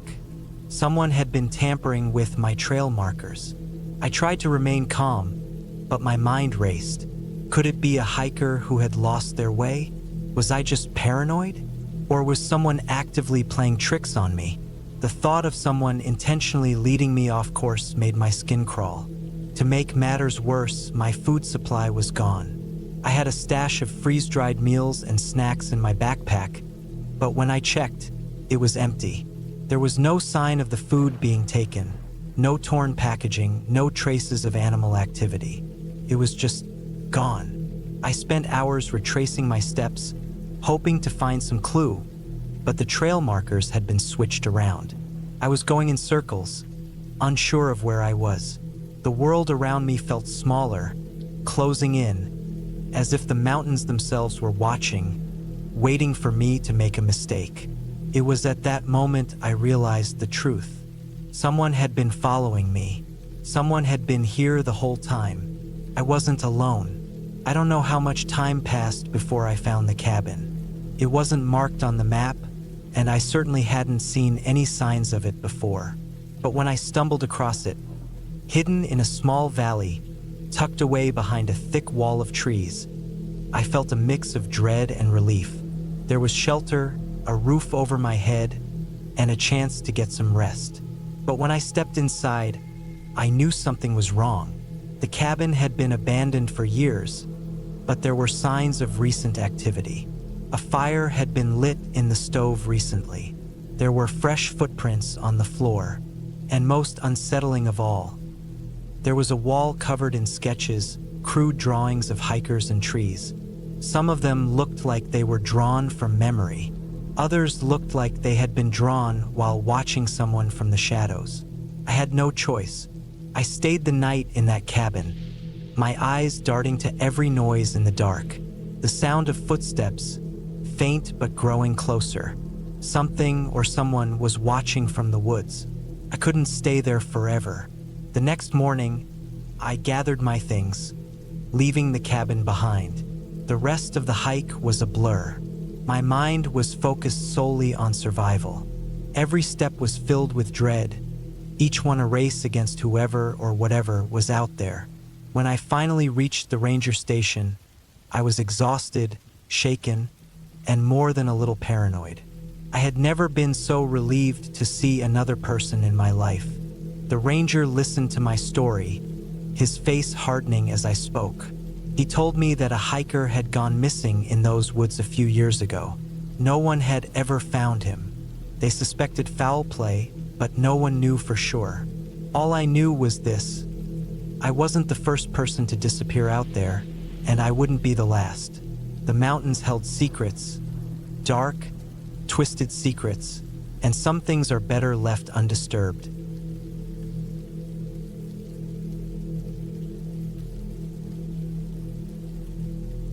I've known my friends for years, and when we decided to rent a cabin deep in the woods, it was supposed to be a fun getaway. No cell phones, no distractions. Just us, the forest, and a few days to rekindle some old memories. We were all in our 30s now, so life had shifted for each of us. Most of us were settled with families, jobs, and responsibilities. But this weekend was about getting away from all that, to laugh like we used to and forget about everything else. The cabin was tucked away in the dense woods outside of Asheville, North Carolina. It was an old house, weathered and creaky, but perfect for what we had in mind. We weren't expecting luxury. In fact, we were all excited by the rustic look of it. rough wood beams and a fireplace that probably hadn't been used in decades. It felt like we were stepping into another world, a time before our busy lives took over. There was Sarah, who had just gone through a rough breakup. She'd been distant lately, not her usual bubbly self. It was clear that she needed this trip more than anyone. I could tell she was going through something heavy, but she didn't talk about it. That's why I figured this weekend would be good for her. To get away, get some fresh air, and maybe work through her thoughts without all the distractions of the city. Then there was Brian, the one who had never really grown up. The life of the party, always cracking jokes and making everyone laugh. But even he seemed off in a way I couldn't explain. His laugh didn't carry the same weight it used to, and he wasn't quite as playful. Maybe it was the stress of work catching up with him, or maybe just the passing of time. Whatever it was, I could feel a shift in the dynamic. Maggie and Leo, the couple who were basically inseparable, were both in their mid-30s now, just like the rest of us. Their relationship was solid, but they had their own set of issues, especially when it came to career decisions and starting a family. It was one of those situations where they seemed happy but weren't quite on the same page about the future. I didn't know what would come of it, but I could see the cracks beneath the surface. The little things, looks, comments that didn't quite align made me wonder. The first day passed without incident. We explored the area around the cabin, went on a small hike, and cooked a big dinner together. It was exactly what I expected. A relaxing, easygoing day. But things began to shift that night. It was the first time we started hearing things. Small noises at first, branches breaking in the distance, what sounded like footsteps in the dry leaves just outside the cabin. Everyone brushed it off, chalking it up to wild animals or the wind. But the uneasy feeling lingered in the air. As the night settled in, we all gathered around the fireplace to drink and chat. We hadn't talked this much in years, and I could feel that old camaraderie starting to come back. Sarah, however, was quieter than usual. She didn't join in the conversation much, and I caught her staring out the window a few times, her expression distant, almost lost. The firelight flickered across her face, casting shadows in strange places. I didn't want to push her, so I let her be, but I couldn't shake the feeling that something was wrong. The whole cabin felt off. It wasn't just the isolation, though that certainly played a part. The place had a certain air to it, a feeling of being watched, though I couldn't put my finger on why. That night, things started disappearing. It started with small things. Food gone missing from the kitchen, a knife that we couldn't find. We were all sitting around the table when I noticed that some of the snacks were gone. At first, I thought maybe someone had eaten them without thinking, but there was no way we'd finish them that fast. The next morning, the door to one of the bedrooms was locked from the inside, even though no one had locked it. No one had been in there. It was the same room Sarah had been sleeping in. We asked her if she'd locked it, but she seemed confused. She didn't remember doing it. There was an odd tension between us, an unspoken understanding that something wasn't right. We kept our voices low when we spoke, and there was an undeniable sense that we were being watched. But when we looked out the windows, we saw nothing but trees, the thick woods surrounding us. No sign of anyone. Later that evening, as we were preparing dinner, things took a turn for the worse. We noticed that the kitchen, which had been cleaned earlier, looked like someone had been rummaging through it. The stove was on, but the flame was low. Someone had been there, but no one had been outside. We checked each other's faces for signs of guilt or discomfort, but everyone seemed genuinely confused. Who did this? Leo asked, though it sounded more like a challenge than a question. I glanced at Sarah, who was standing in the corner, her arms crossed. She seemed different, almost too still, like she was trying to hide something. None of us, Brian replied, his voice tight. I thought we locked up before dinner, but I could see the way Maggie looked at Leo, then at Sarah, then at the door. They didn't say anything, but there was a shift. It was like something unspoken had entered the room. I tried to keep my cool. All right, we're all a little on edge. It's probably just the isolation messing with us. Let's just finish dinner, okay? But that night, things only got worse. As we settled into bed, I kept hearing small noises, scratching sounds from outside, like something was trying to get in. Then there was a knock, a soft tap on the door. I froze, staring at the door, waiting for it to happen again. But it didn't. The silence was deafening. Around midnight, I heard someone getting out of bed. It was Sarah, though I didn't know why she would be up. I followed her silently, not wanting to confront her directly. She moved towards the door, then stopped at the window. There was a pause, and I watched her through the crack in the door. She was staring out into the dark. I felt a cold chill run down my spine. Then, without warning, she turned and walked back to her room. But I heard the door to the porch creak open just after that. I rushed to the window and looked outside. In the distance, I could see shadows moving, figures just beyond the trees.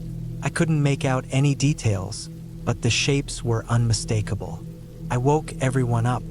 "We're not alone," I whispered, but when they looked out, there was nothing there. No movement, nothing. The rest of the night was restless. No one slept. In the morning, we found more signs. The locks on the doors had been tampered with. Items in the kitchen had been moved again. But this time, there was a note. Just a single line of scribbled handwriting on a piece of paper left on the table. Asterisk, "We see you." Asterisk, the tension was unbearable. I didn't know what to do. The others started looking at each other differently. It wasn't just the cabin anymore. It was the people. Maggie and Leo were suspicious of Sarah of Brian, and I had my doubts about all of them. We started asking each other questions, but no one had any answers. As the day wore on, we realized the trap we were in. The roads leading out of the cabin had been blocked, not by trees, but by something more deliberate. Someone had done it. There was no way out. We were stuck. Then, that evening, just before nightfall, we heard the unmistakable sound of footsteps on the porch. This time, there was no mistaking it. Someone was there, and they weren't trying to hide anymore. It was too late to run, so we barricaded ourselves inside. It was clear that one of us wasn't who they claimed to be. The fear of being trapped in the cabin with someone who might want to hurt us, it was too much. The isolation, the manipulation of the locks, the missing food, it all pointed to one conclusion. Someone here had a plan all along. But which one of us? In the end, it wasn't the strangers outside we had to fear. It was the fear of what had already been inside us.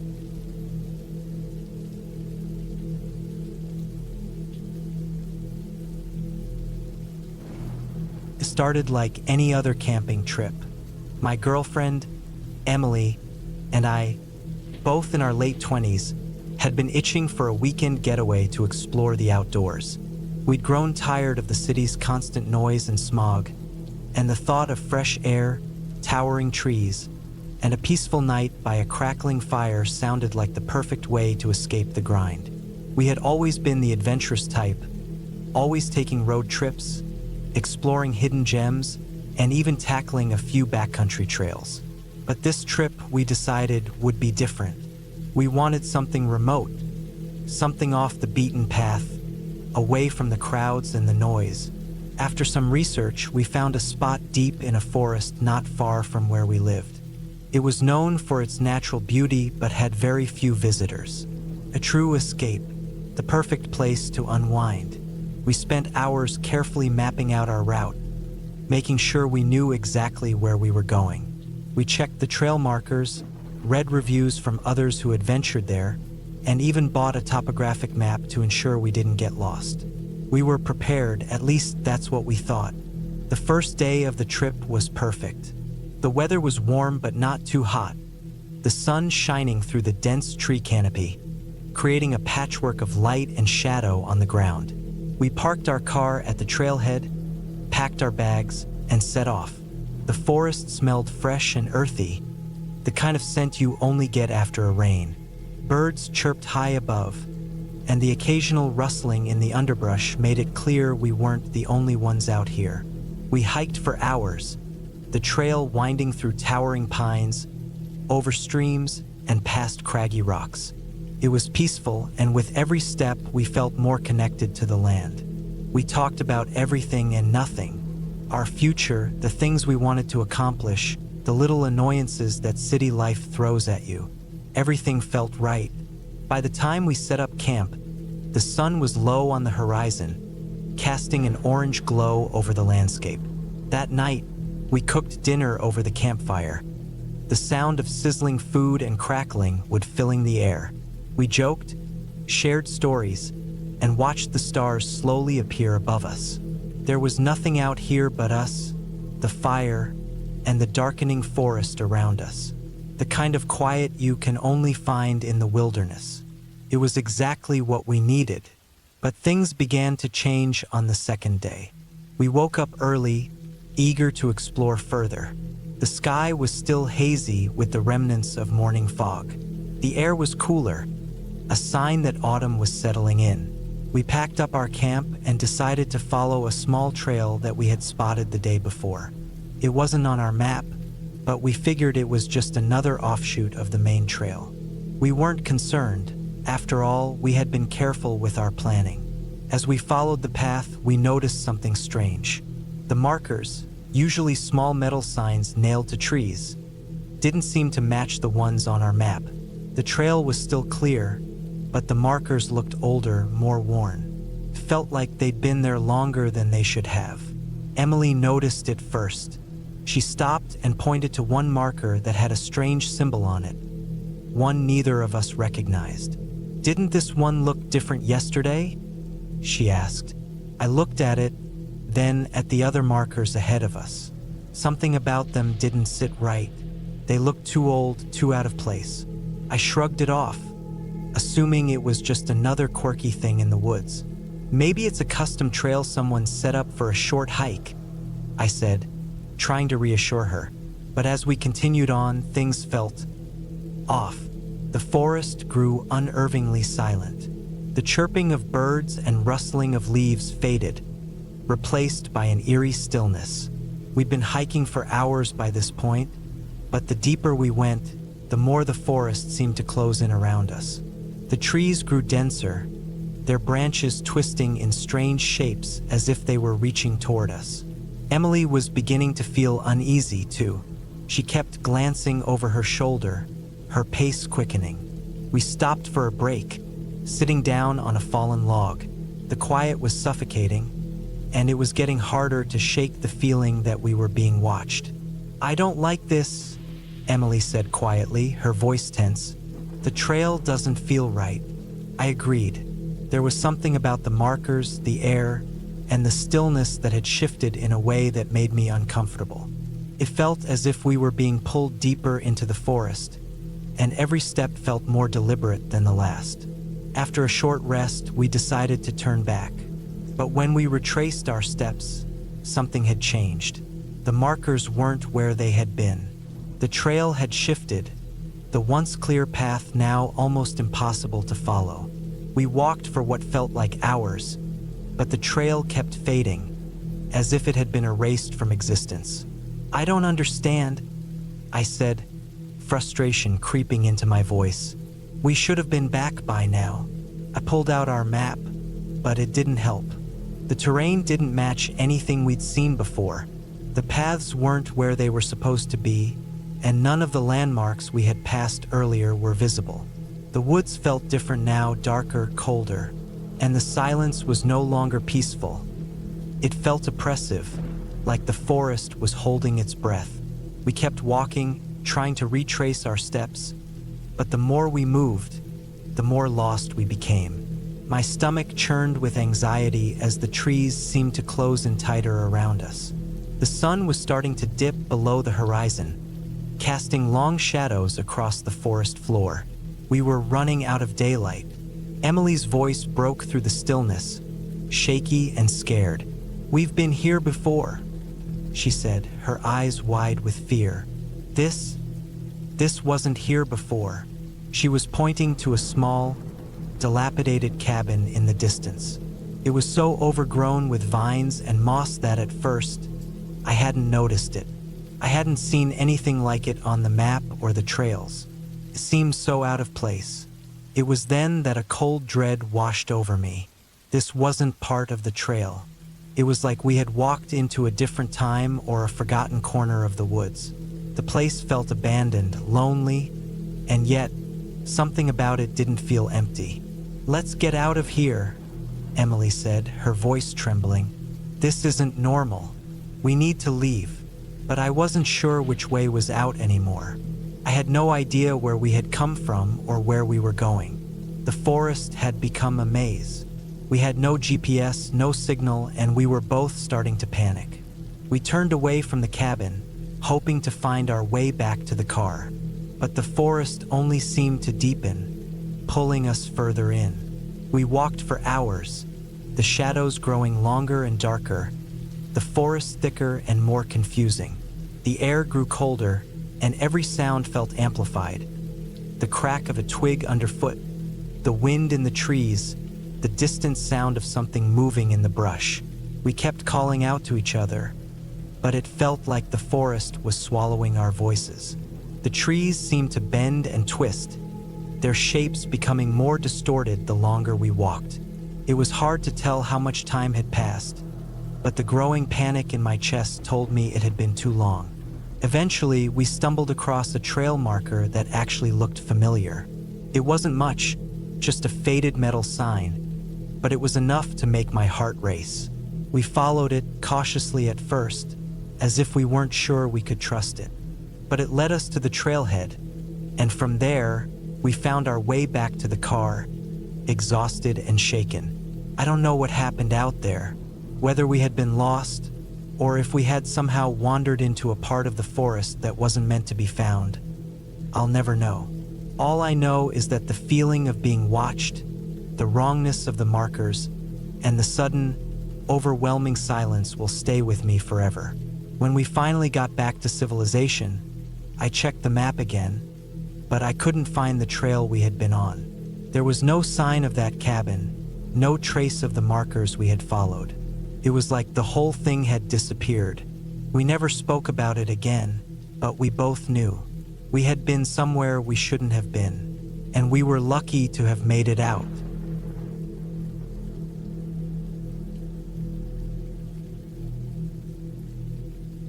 It was a crisp morning in early October when I decided to head out for my annual hunting trip. I'm a seasoned hunter, been at it for over 30 years now. The forest around me, thick with pine and oak, had always felt like home.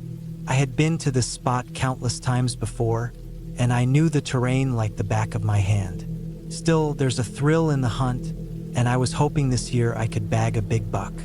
My chances had been slim the past few seasons, and I wasn't getting any younger.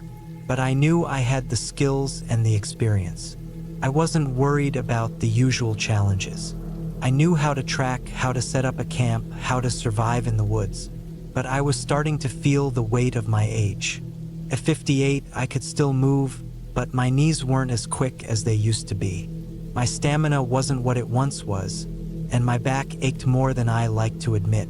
But this trip, I thought, would be different. This time, I was going to take down the biggest buck I'd ever seen. The first day went by without issue. The sun was low in the sky when I decided to head back to camp, a small, weathered cabin hidden deep in the woods. I'd hunted this area so often, I had a small spot I could rely on, a place to make camp and rest after a long day of tracking. It was remote, far enough from the nearest town, and as close to the wilderness as you could get. I'd spent nights there alone, sitting by the fire, listening to the wind howl through the trees, knowing that the forest was a world unto itself, where man was a guest. That night, I cooked a simple meal over the fire, venison jerky and beans, before turning in. As usual, I set my alarm to wake me up before dawn. The hunt wasn't over yet. The next morning, things didn't go as planned. The sun hadn't even risen when I set out, feeling the weight of my rifle in my hands, the cool morning air biting at my skin. I was still in familiar territory, so I thought nothing of it when I ended up walking a bit further than usual. I'd never gotten lost out here before, and I figured I could always find my way back to camp. But after hours of walking and no sign of any game, I realized that something wasn't right. I stopped and looked around, the woods now feeling different, heavier, almost as if they were closing in on me. I checked my GPS, but the screen was blank. I shook it, thinking it was just a glitch, but it remained dead. That's when I reached for my compass. It wasn't right either.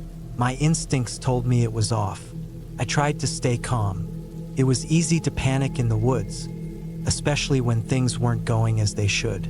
But I had to stay level-headed. I knew the general direction I needed to go, and I trusted my instincts. After all, I'd spent years in these woods. I tried to retrace my steps, but the forest only seemed to stretch out further, more endless with each step I took.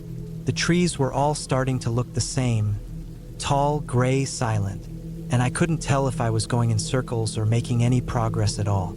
It was as if the woods were reshaping themselves, the paths I'd known fading away. I called out for the others, my hunting party, though I knew they were miles away. The silence swallowed my voice. Days passed. The food I'd brought with me was running low, and I hadn't been able to find anything worth hunting. I could feel the fatigue settling in, my legs growing weak with each step, my stomach gnawing with hunger. I kept moving, thinking that if I just kept walking, I'd find something familiar. But nothing seemed familiar anymore. It was when I realized that my compass was still wrong, off by several degrees, that a sinking feeling washed over me. The map in my pocket felt useless. The sun was low in the sky, and I could barely make out the landmarks I thought I knew. The trees were too thick, the terrain too unfamiliar. By the time I noticed I hadn't seen a sign of another person in days, I was starting to panic. The woods were vast, yes, but they were never this disorienting. Something was wrong. I could feel it now. Something was toying with me, leading me in circles. The sense of being followed grew stronger every day. The feeling that someone was watching me, just out of sight.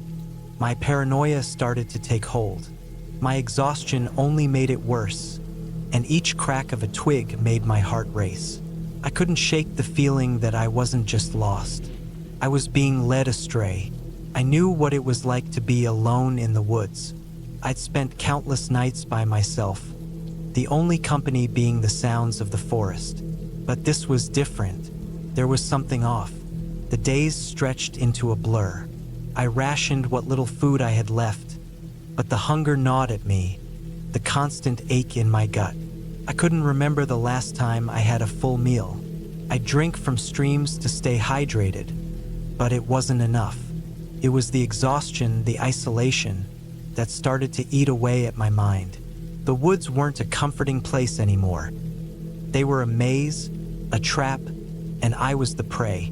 Then, on the fourth day, I saw something. A shadow slipping between the trees just out of reach. At first, I thought it was an animal, maybe a deer, but the shape was wrong. It was too tall, too human-like. But when I moved toward it, it was gone, vanishing into the thicket. I stood there, frozen, trying to make sense of what I'd seen. But my thoughts were scattered. Maybe it was my mind playing tricks on me, hunger and fear warping my perception. Or maybe it was something else, something I couldn't understand. But whatever it was, I knew one thing for sure. I had to get out. I couldn't keep wandering aimlessly through the woods, not with the days slipping by and my supplies running out. I took a deep breath and decided to move with purpose. I would head west. I couldn't remember why I thought that, but it felt right. I didn't know if it was the right direction, but it was the only direction I had left. I walked through the night, stumbling over roots, pushing past branches that seemed to slap at me in warning. But I couldn't stop. I couldn't let myself stop. When I finally reached the ridge that overlooked the valley, I saw something that made my heart skip. Lights. Far off in the distance, faint and flickering in the darkness. My legs gave out beneath me, and for the first time in days, I allowed myself to breathe. It was a cabin, a light in the wilderness, a sign that I wasn't as far gone as I feared. With whatever energy I had left, I moved toward the lights, my steps slow and deliberate. The path was rocky, treacherous, but I didn't care. By morning, I stumbled into the clearing. A small, isolated cabin sat at the edge of the woods, the lights still burning in the windows. I knocked, but no one answered. I knocked again, harder, before turning the doorknob. Inside was empty, no sign of life, but there was a fire burning in the hearth, a pot of coffee sitting on the counter, and enough food to last me a week. I collapsed in the chair by the fire, my hands shaking, my mind still reeling from the past few days. I was safe. I was out of the woods, but something still gnawed at me. As I sat there, sipping the coffee, I couldn't help but wonder who left the cabin open, and more importantly, who had been watching me, leading me in circles, through a maze that seemed designed to make me lose hope. That question lingered in my mind as the days passed, but one thing was clear. I had made it out, and whatever had happened in those woods, I had survived.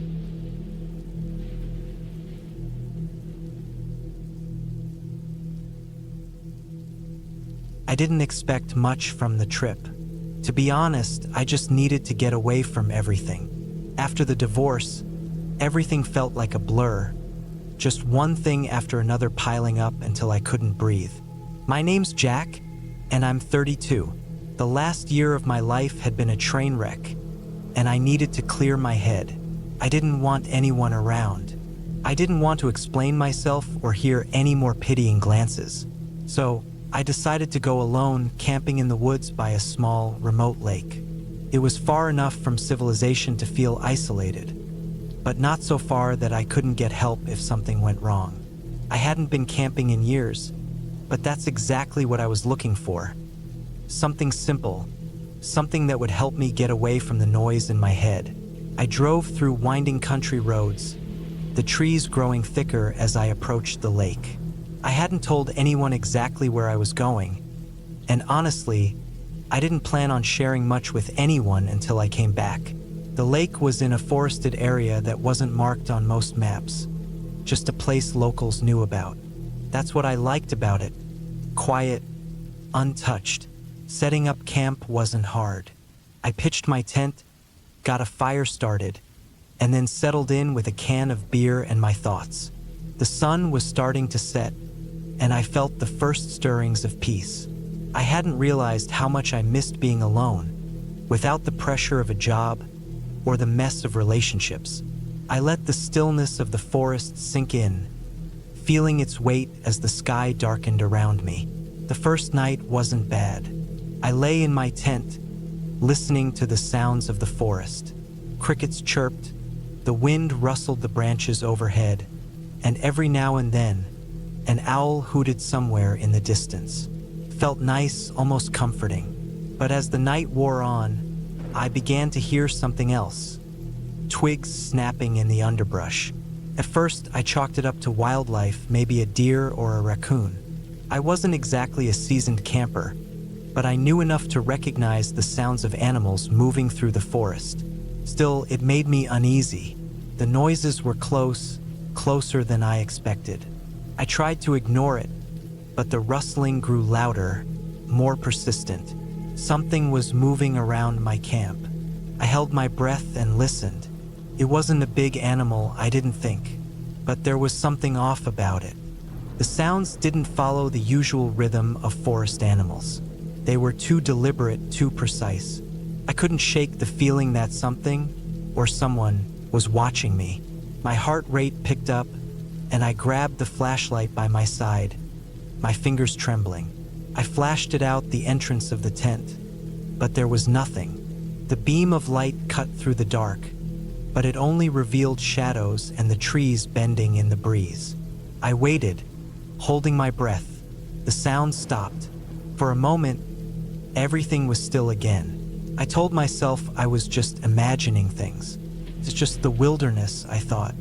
I'm fine. I spent the rest of the night trying to sleep, but the eerie sensation of being watched lingered, gnawing at the back of my mind. The next morning, I tried to shake it off. I was here to get away, to clear my head, not to get paranoid over some animals. But when I went to start the fire, I noticed something strange.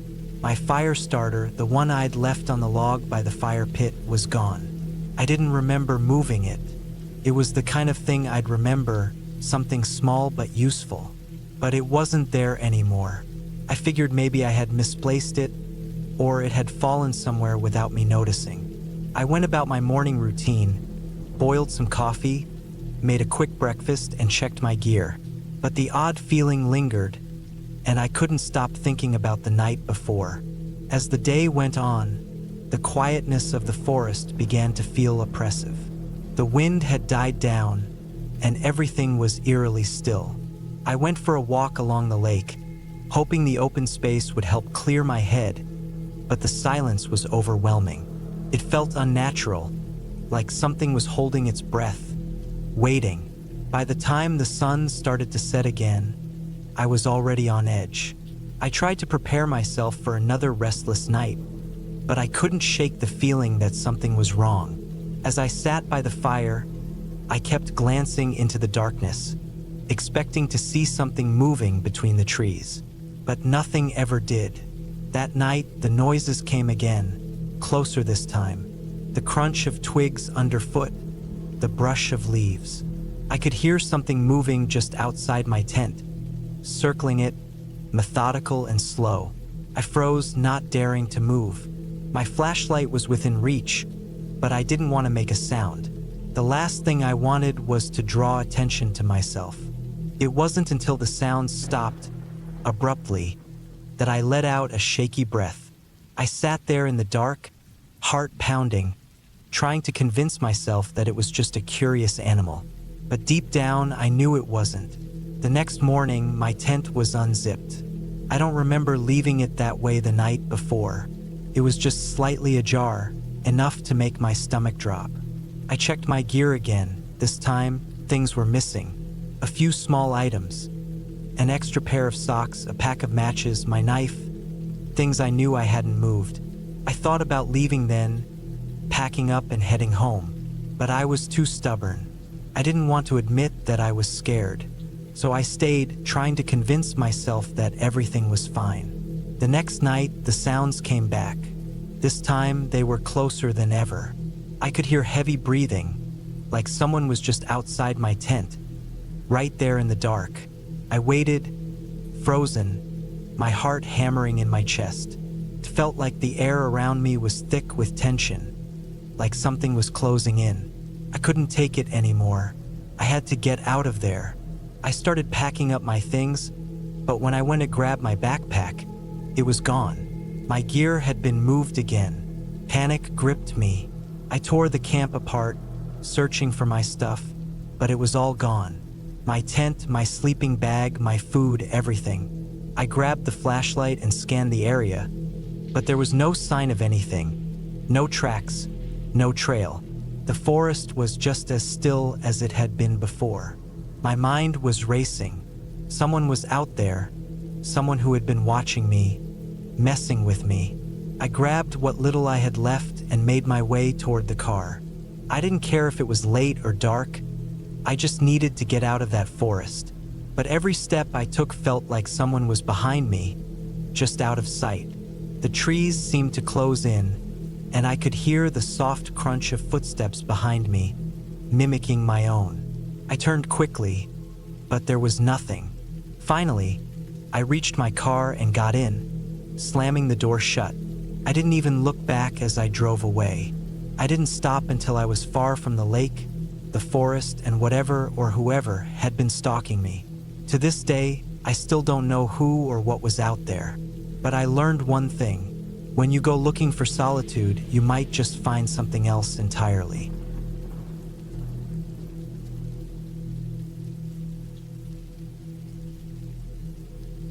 I've been planning this trip for months.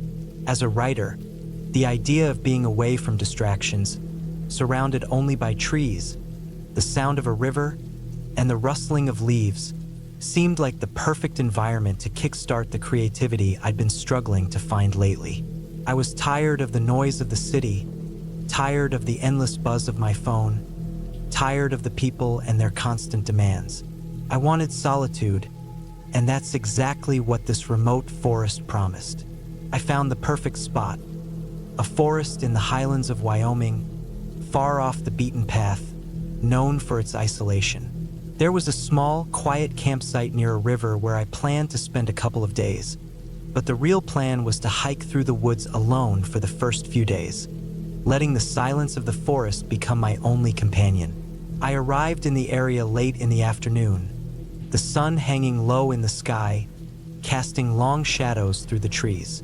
The road leading up to the forest had been gravel and winding, a long drive from the nearest town.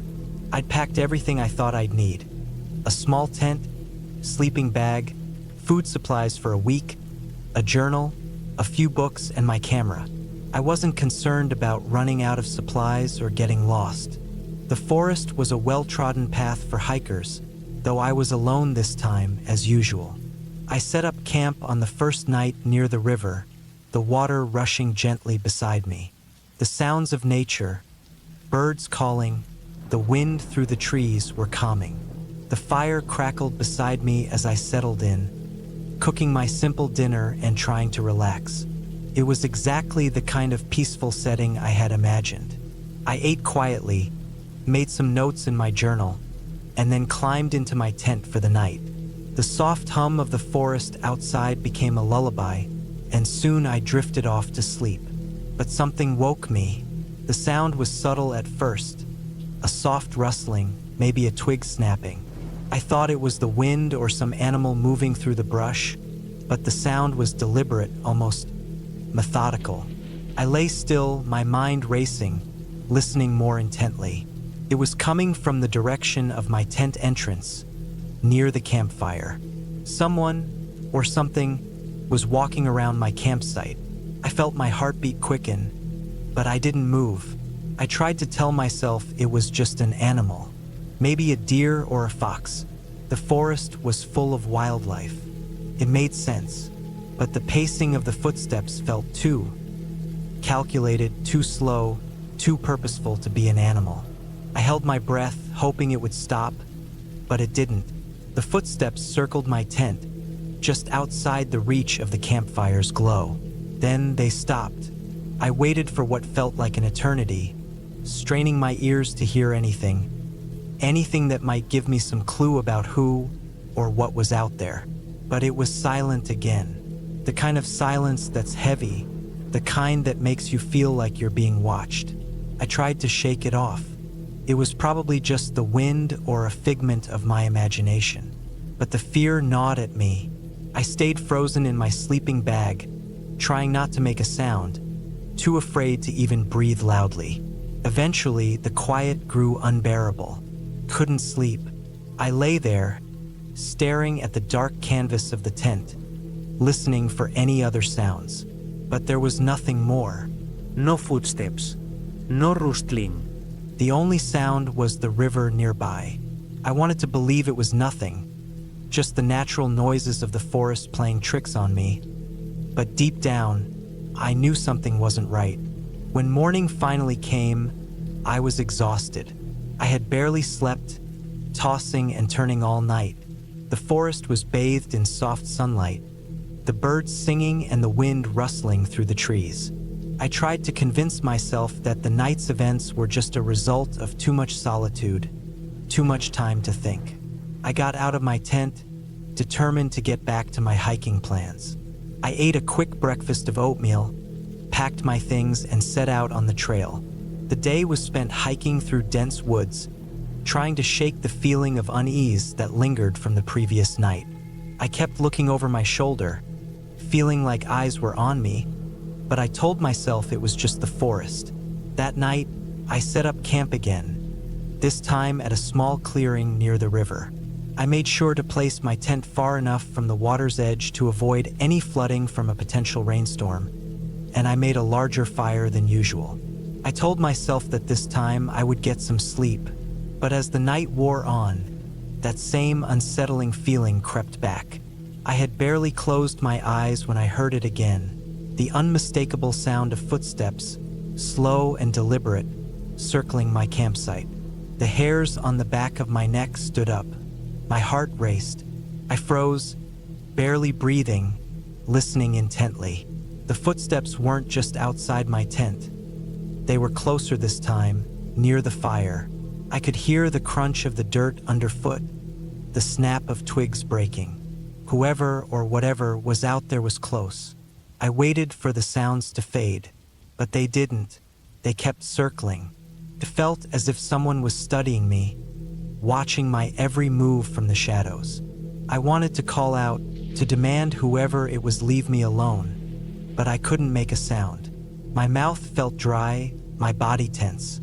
I knew I couldn't be sure of what was out there, and that fear gripped me even tighter. I didn't sleep at all that night. Instead, I lay wide-eyed, staring at the dark canvas above me, waiting for the sounds to stop. When morning finally came, I was drained. My mind was racing. I didn't want to be afraid. I was supposed to be enjoying this solitude, finding peace, and instead, I was paralyzed by fear. I packed up my things again, trying to go about the day like I usually would. The forest was still beautiful. Its quiet beauty was undeniable. But now, every rustling leaf, every snap of a twig felt like a threat. I tried to focus on the landscape, taking photos and writing in my journal, but I couldn't shake the feeling that someone was always watching me. Every step I took felt wrong, as if I wasn't truly alone anymore. That evening, as the sun set and the shadows grew long, I returned to my campsite. I was relieved to find no sign of anything unusual. No footprints, no broken twigs, nothing to suggest anyone had been here while I was gone. Maybe I was just imagining things. The forest was vast, and it could easily play tricks on your mind. Maybe I was just overly tired, too caught up in my own fears. I decided to stay another night, but as the night fell and the fire burned low, I began to hear it again, the soft, deliberate footsteps. They were even closer now, right outside my tent. I could hear them circling me, just like before. I didn't move this time, couldn't. My mind was spinning, my heart racing. I wanted to run, to get out of there, but I was too afraid to leave my tent. The footsteps didn't stop. They moved around slowly, methodically. I held my breath, praying they would go away. By morning, the footsteps had stopped. I packed my things quickly, not wanting to stay a moment longer. The forest felt suffocating now, the peace shattered by the strange, relentless feeling that someone was out there watching me. As I walked back to my car, I felt a sense of relief wash over me. I was leaving. The forest, with its silence and solitude, had become a place of dread, not inspiration. A few days later, I returned home, safe but shaken. I kept thinking about that forest, about the feeling of being watched. I told myself it was nothing, that I had just let my imagination run wild. But deep down, I knew it wasn't just my mind. Something had been out there, circling my tent, following me through the trees. And the feeling never left me, not completely. Every time I stepped into the woods again, I felt the weight of those footsteps following me.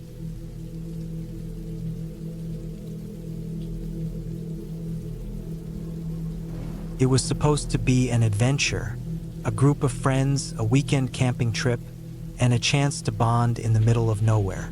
I was 23, determined to prove I could lead a group of people into the wild.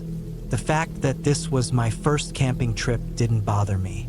I had done all my research. I knew how to set up a tent, start a fire, and identify poisonous plants. In theory, I was more than prepared, but the truth was, none of us had any real experience. My friends were excited but equally clueless. There was Marcus, 24, the quiet one who never spoke much but always showed up for anything. Then there was Beth, 22, the sporty one, always up for a challenge. And finally, we had Matt, 23, the jokester. All of them trusted me to plan the trip, to lead the way. They had no idea how much I was winging it. We were heading to a forest near Lake Lehman, a spot I had read about online. It wasn't too far from the city, but far enough to feel like we were escaping into nature. The forest was supposed to be peaceful, with a river running through it, perfect for a weekend getaway. The idea of camping by the water's edge seemed great. The sound of the flowing river at night was supposed to be calming, something I thought would help us unwind. We rented a van, packed our gear, and set off. The first sign that things might not go as planned came when we arrived. The forest was dense, darker than I expected, even though it was still late afternoon. The trees towered over us, their thick canopies blocking out much of the sun. We had to park the van by the side of a small dirt road and hike a bit to find a good spot near the river. The walk wasn't long, but it felt more isolated than I anticipated. Every sound seemed amplified, the crunch of leaves beneath our feet, the distant call of birds, the rustling of something large moving through the trees. Perfect, I muttered to myself, trying to shake off the feeling that the place was already too quiet. We reached the river.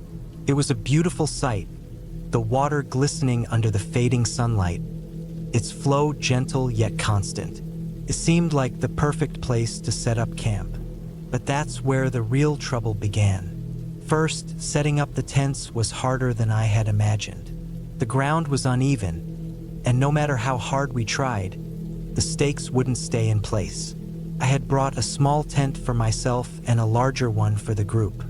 I had assumed it would be a simple task, but after an hour of struggling with the poles, we realized the tent wasn't even the right size for all of us. Beth tried to help, but she was just as frustrated as I was. "You sure you read the instructions right?" she asked, eyeing the pile of mismatched tent parts. Yeah, I said, trying to keep my cool. But inside, I felt the first stirrings of panic. I had overestimated how easy it would be. I'd read all the blogs, watched all the videos, but it was different in person. Nothing went as smoothly as I had expected. We were in the middle of our third attempt to set up the tent when Marcus tripped over a rock and twisted his ankle. It wasn't a major injury, but it slowed things down significantly. He sat down by the river, nursing his ankle, while I tried to finish setting up the tents. "I think I'll just sit here," Marcus said, his voice strained. "Let me know if you need anything." After another hour of effort, we finally managed to get everything set up. But the delay had already put us behind schedule. The sun was starting to dip behind the trees, and the temperature was dropping rapidly. We decided to start a fire. The wood we gathered was damp, and it took much longer than I expected to get it going. By the time we had a decent fire, it was already dark. We ate canned beans and hot dogs, not exactly gourmet, but enough to keep us going. I was starting to realize how unprepared I actually was for this trip. The river's sound was louder now, more constant in the silence of the night. It should have been comforting, but it felt oppressive. The night was colder than we anticipated, and none of us had packed enough warm clothing. We huddled around the fire, trying to stay warm, but as the darkness deepened, an unsettling feeling settled in. I kept telling myself I was just being paranoid. There was nothing to fear, but the forest had an eerie quietness about it. Every now and then, I would hear something snap in the distance, but I couldn't pinpoint the source. We all decided to go to bed early. The plan was to get a good night's rest and figure out a hike for the next day. But sleep didn't come easily. My mind raced with every strange sound. At some point, I must have drifted off because when I woke up, the fire had burned down to nothing but embers, and the moon was high in the sky. That's when I noticed it. Marcus was missing. I don't know how long he had been gone, but I was wide awake now. I called out for him, but there was no answer. My heart started to race. I woke up the others, and together we searched the area, calling his name. There was no sign of him, not even footprints in the soft earth by the river. I tried to stay calm, thinking he might have gone for a walk, but then I noticed something strange. By the riverbank, near the trees, there was a large, dark patch on the ground. I walked closer. It was a set of bloody handprints, smeared across the dirt, like someone had tried to crawl their way through the mud. Panic set in. What had happened? Where was Marcus? We searched for hours, but it was as if he had disappeared into thin air. The river was still there, the trees still stood tall, but there was no sign of him. By the time the sun started to rise, we were all exhausted, on edge, and terrified. We hadn't found any more clues, but the silence of the forest felt suffocating.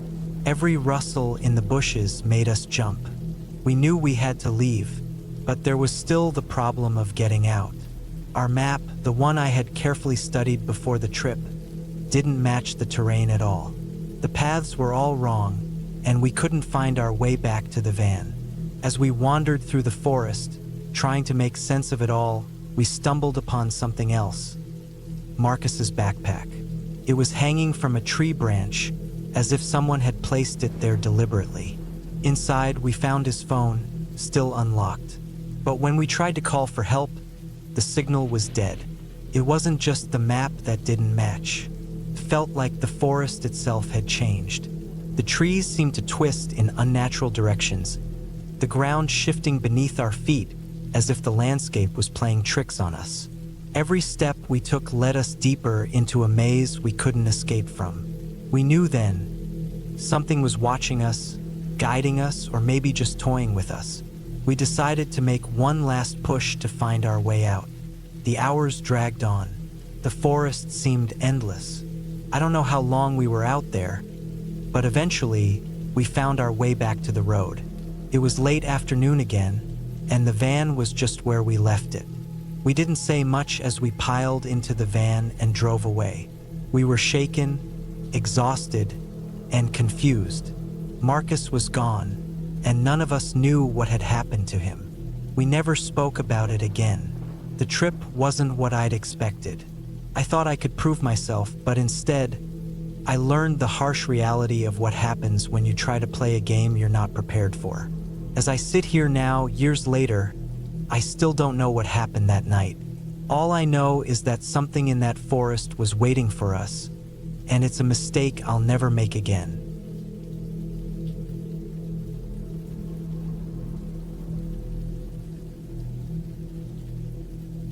We were 4 friends, college roommates, deciding to take one last trip together before everyone scattered to start our separate lives.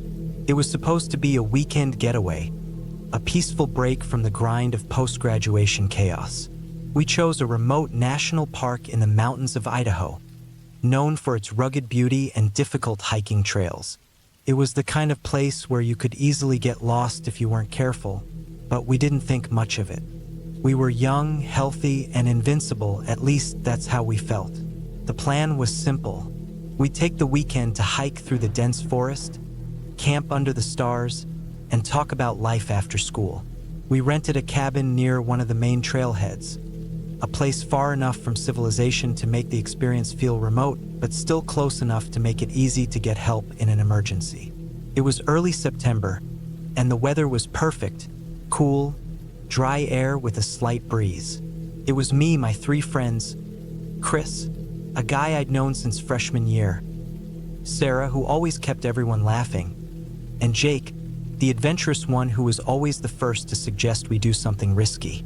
Jake was the one who convinced us to take a shortcut through the woods. He'd been to this park once before on a solo trip, and he thought he knew a faster route. The main trail had a massive loop around the park that would have taken us a few hours, but Jake was convinced we could cut through the forest and save time. "Come on, we're not idiots," Jake said as we stood at the edge of the trail, looking at the dense forest that stretched out in front of us. "I've done this before. We'll be fine. Trust me. We hesitated, but the excitement of doing something a little off the beaten path got the best of us. All right, let's do it, I said, trying to match Jake's confidence.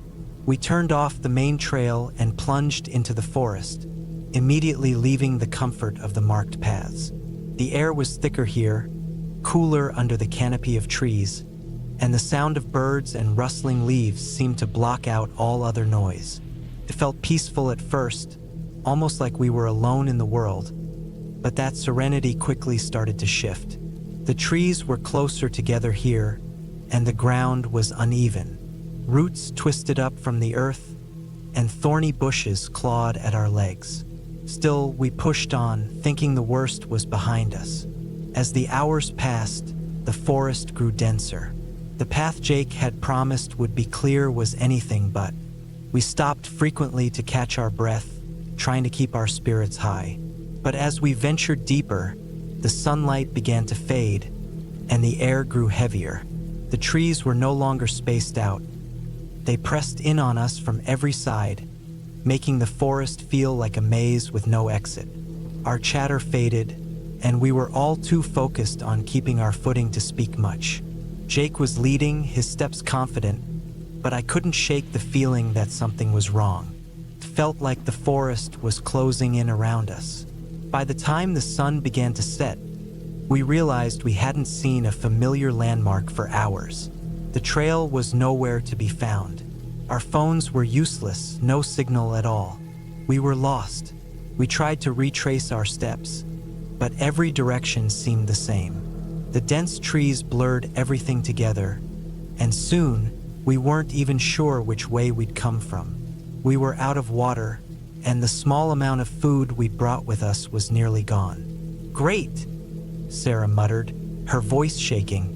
This was supposed to be a fun trip, not this. Jake seemed unfazed.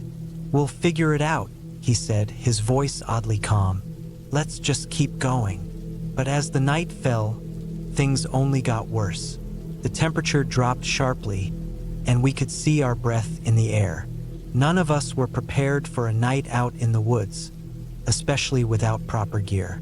We found a small clearing and set up camp as best we could. We had no tents, so we huddled under a few tarps we managed to pull from our bags. The darkness was thick around us, and every small sound sent us into a state of alert.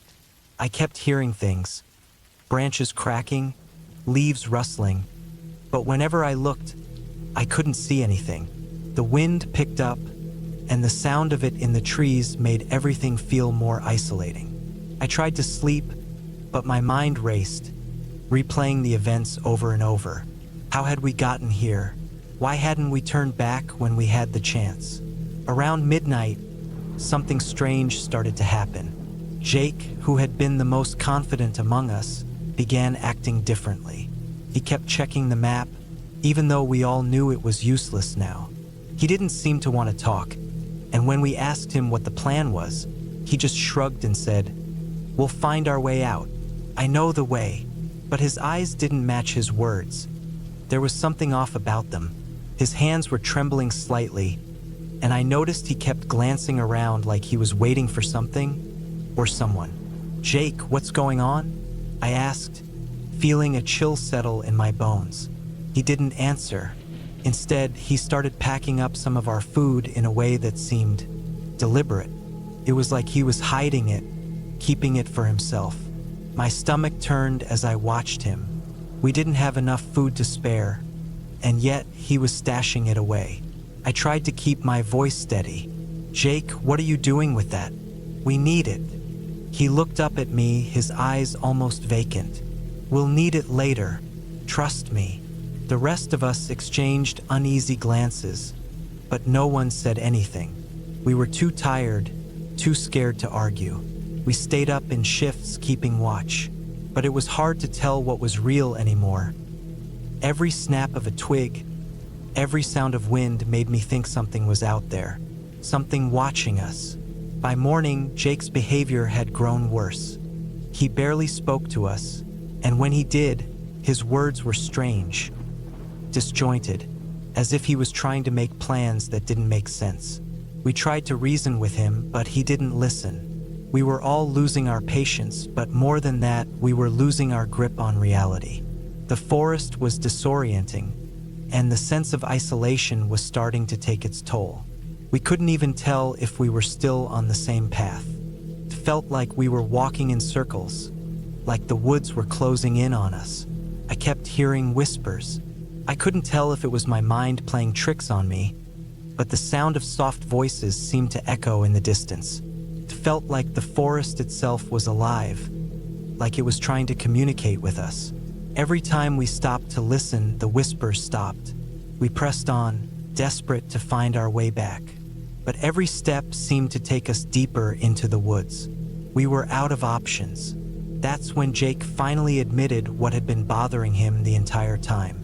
He had taken a wrong turn earlier, before we had started the shortcut, and instead of admitting it, he had kept pushing us further off course. He didn't want to admit he was lost, so he had kept us moving in the wrong direction for hours. I could see the fear in his eyes now. We were all scared. We had no choice but to keep going, hoping that somehow we would find the trail again. We had to trust each other, even if we didn't trust Jake anymore. In the end, after what felt like an eternity, we stumbled onto a ranger station. A couple of rangers were there, and we had never been so relieved to see anyone in our lives. They helped us out of the woods, gave us food and water, and made sure we were okay. Jake, though, didn't seem relieved at all. He kept his head down, avoiding our eyes. It wasn't until we were back in civilization that we realized just how dangerous the whole situation had been. We could have easily gotten hurt or worse. We had been lucky, but Jake's confidence had nearly cost us everything. That weekend was supposed to be a trip to reconnect, but instead, it was a reminder of how easily things could go wrong when you think you're invincible. We all learned something that day about the importance of sticking together, admitting when you're lost, and knowing when to turn back. We never spoke about that trip again, and after that, we didn't really stay in touch. Maybe it was because we knew we would never forget the way we had nearly lost everything in those woods. Or maybe it was because we knew we'd all changed in some way, and there was no going back from it.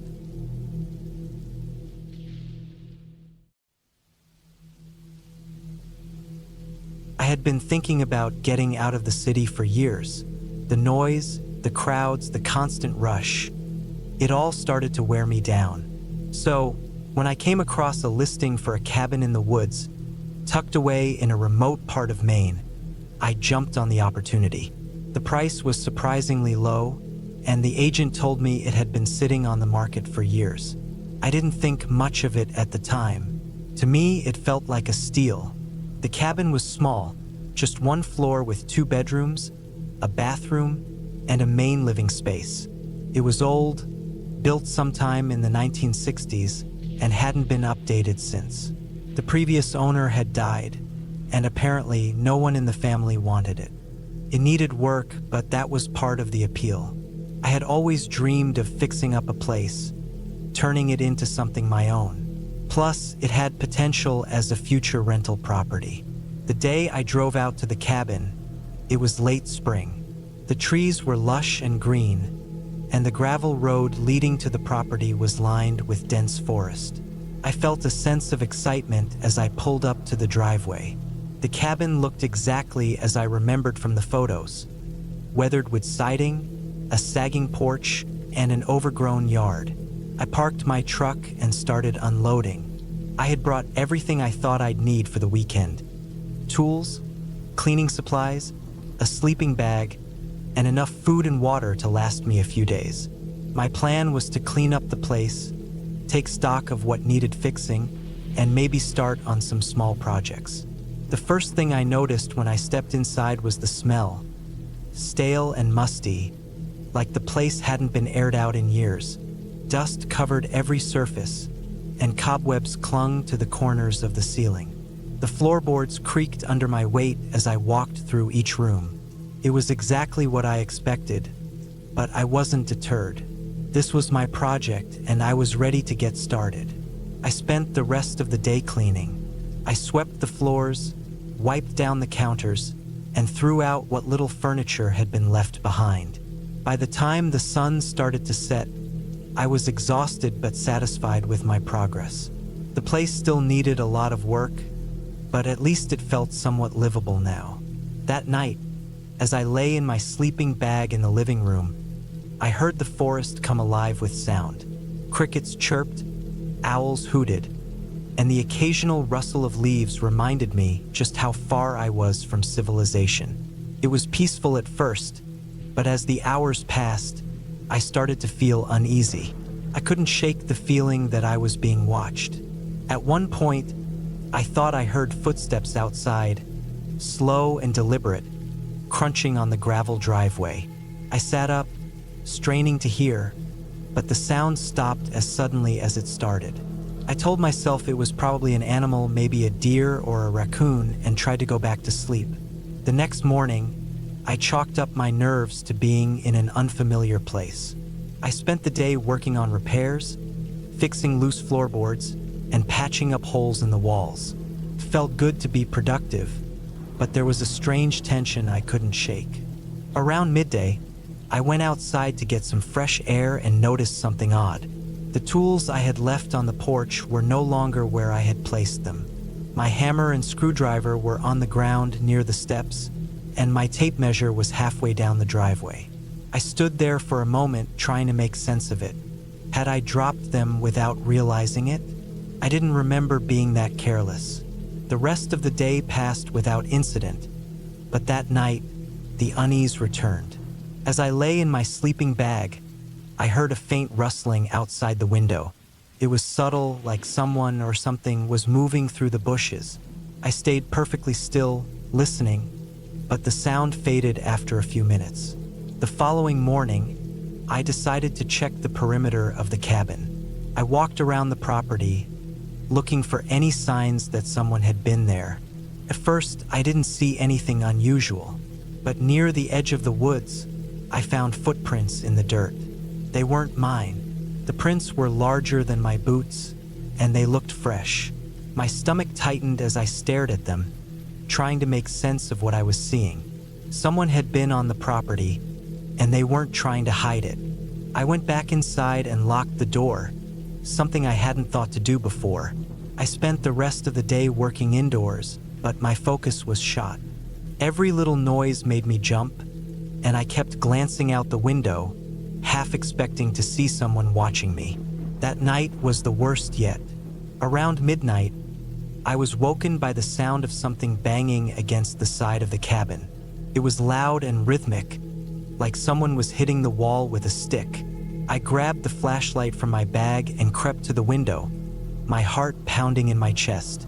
Shining the beam outside, I couldn't see anything. The banging stopped as soon as I moved. I didn't sleep the rest of the night. The next day, I decided to leave. I told myself it was just for a few days, that I needed a break, but deep down, I knew I was running. Something wasn't right about the cabin, and I couldn't ignore it anymore. Before I left, I decided to do some research on the property. I went to the local library and asked about the history of the area. An older librarian hesitated before pulling out a few old newspapers and documents. The cabin, it turned out, had a dark past.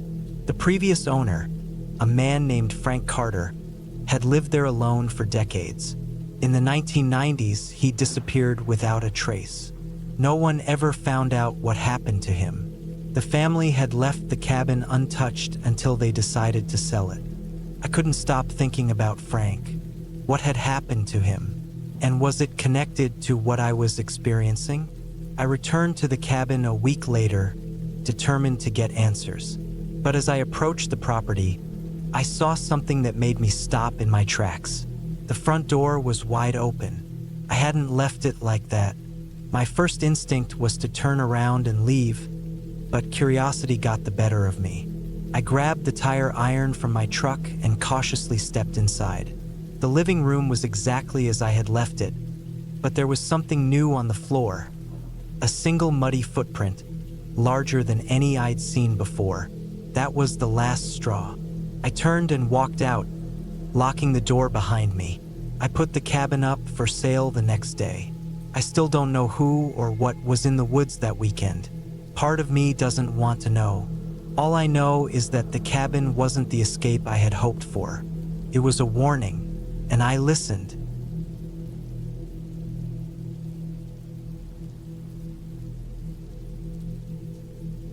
I'm Claire, a 34-year-old wildlife tracker and nature researcher. For as long as I can remember, I've been fascinated by the patterns animals leave behind. Tiny clues that reveal their movements, behaviors, and lives. That fascination turned into a career, one that often takes me to remote, untouched places. This time, I planned a week-long solo trip to a cabin deep in the northern Minnesota woods. The cabin was more of a rustic shack, really, just one room with a small wood stove, a cot, and a tiny table for my gear. No running water, no electricity. Perfect for my needs. The idea was to document the habits of local wildlife, especially the deer, foxes, and wolves that moved through the area. I arrived in early October, when the air had that crisp, clean bite that hints at the coming winter. The forest stretched out endlessly around me, a mix of pines and hardwoods. I parked my truck at a small trailhead about a mile away and carried my gear to the cabin. By the time I settled in, the sun was low, painting the trees in gold and orange. The first few days were peaceful. I spent hours tracking animal prints, setting up motion-activated cameras, and jotting down notes in my field journal. The forest was alive with movement. Squirrels darting through the underbrush, deer cautiously stepping through the trees, and the occasional howl of a distant wolf pack. It was the solitude I craved, with nothing but nature to occupy my thoughts. But then things started to feel off. It began on the fourth day. I was following a trail of deer tracks early in the morning when I noticed something strange. The deer prints were interrupted by another set of tracks, larger, heavier, and human. The footprints weren't from hiking boots or sneakers. They looked like old work boots, worn and uneven, and they seemed to follow the deer trail before veering off into the trees. I told myself it was probably a hunter. The area was remote, but not entirely off-limits to people. Maybe someone else was out here hunting illegally before the season opened. It was unusual, but not impossible. Still, I couldn't shake the feeling of unease that crept up my spine as I stared at those prints. That night, I heard something outside the cabin. It started as faint rustling, like an animal moving through the underbrush. Then, there was a distinct snap, the sound of a twig breaking. I sat up in my cot, every muscle in my body tense. I reached for my flashlight and shone it through the window, but all I saw were the dark shapes of trees and the empty clearing around the cabin. The next morning, I checked the area around the cabin. At first, I didn't see anything unusual, just the usual scatter of animal tracks near the edge of the woods. But as I circled the cabin, I found something that made my stomach drop. Footprints, the same uneven boot prints I had seen on the deer trail. They led right up to the cabin door before circling around the side and disappearing into the woods. Whoever had been out there last night had come within feet of where I was sleeping. I felt a chill settle over me. I wasn't alone out here, and whoever was out there wasn't just passing through. I spent the day trying to focus on my work, but my mind kept drifting back to those prints. I started to notice other strange signs. Branches broken at odd angles, as if someone had deliberately snapped them, and small patches of disturbed earth that looked like they'd been dug up recently. Then I found the traps. They were crude but effective. Sharp metal jaws attached to heavy chains, hidden beneath leaves and dirt. I nearly stepped on one, catching sight of it just in time. It wasn't the kind of trap used for small game or fur animals. It was bigger, meant for something larger. My breath caught as I realized what this meant. Someone was setting these traps near the cabin, and they weren't just for wildlife. By the sixth day, the unease had turned into full-blown fear. I barely slept at night, every noise outside sending my heart racing. I started carrying my hunting knife and bear spray with me, even inside the cabin. That evening, I found fresh tracks leading directly to the cabin again. But this time, they didn't stop at the door. They circled back into the woods. I decided to follow them, desperate to understand what was going on. The tracks led me to a small clearing about half a mile from the cabin. At first, I didn't see anything unusual, but then I spotted it. A pile of bones, some picked clean, others still bearing scraps of flesh. Nearby was an old fire pit, the ashes cold but recently used. The realization hit me like a punch to the gut. Someone was using this area as a hunting ground, not for animals but for something darker. I didn't know if they were stalking humans or setting traps indiscriminately, but I knew I couldn't stay. I rushed back to the cabin, my heart pounding. I packed my gear as quickly as I could, shoving everything into my backpack. The sun was setting, and I didn't want to be out there after dark. As I stepped outside, the forest seemed unnaturally quiet.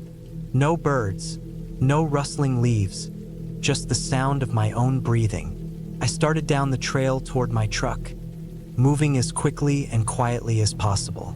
About halfway to the trailhead, I heard it, a soft crunch of leaves behind me. I froze, my hand tightening around the bear spray. Slowly, I turned, but I didn't see anything. I kept moving, my senses on high alert. The crunching came again, closer this time. Whoever was following me wasn't bothering to hide their presence anymore. Panic set in, but I forced myself to stay calm. I adjusted my grip on the spray and broke into a jog, the weight of my pack slowing me down. The trail seemed to stretch on forever, every shadow in the trees looking like a threat. Finally, I saw it, the glint of my truck's windshield through the trees. Relief flooded me, but it was short-lived. Just as I stepped into the clearing, I heard a low, guttural laugh from somewhere behind me. I didn't look back.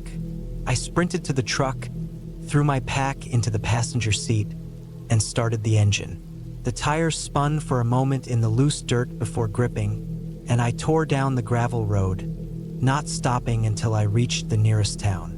I reported everything to the local authorities, but I never found out who or what was out there. The traps, the footprints, the pile of bones, it was all too real. That week in the woods taught me something I'll never forget. Nature isn't always the scariest thing out there. Sometimes it's the people who hide within it.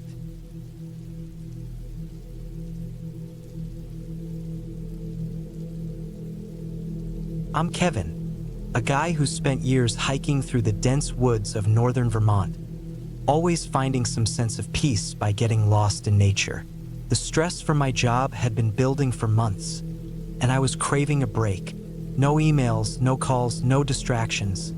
Just a few days alone to clear my mind. I decided to take a solo trip to a cabin I'd visited once before, deep in the mountains. It was the kind of place that felt untouched by time, and I figured it would be the perfect spot to reset. The journey to the cabin was familiar, though it felt different this time. The air was colder than usual, and the deeper I hiked, the quieter the forest seemed. I couldn't even hear the usual rustle of small animals or the wind moving through the trees. The silence pressed down on me, as if the woods were holding their breath. It was the kind of eerie stillness that made you feel like you weren't entirely alone, but I shrugged it off, telling myself it was just the solitude making my mind wander. When I finally reached the cabin, I noticed right away that something was off. The place looked more run down than I remembered.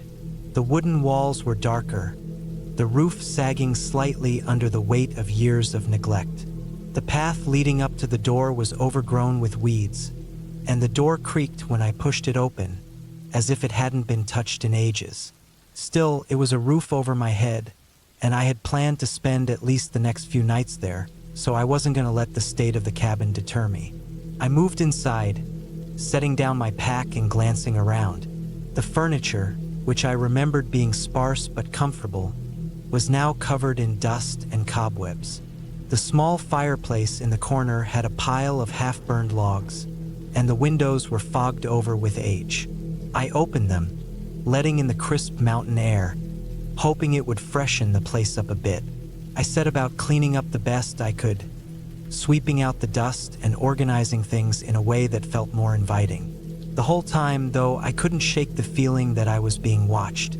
It wasn't like hearing footsteps or seeing a shadow, just an overwhelming sense that someone or something was out there paying attention to me. Every time I turned my back, I felt eyes on the back of my neck, but when I checked, nothing was there.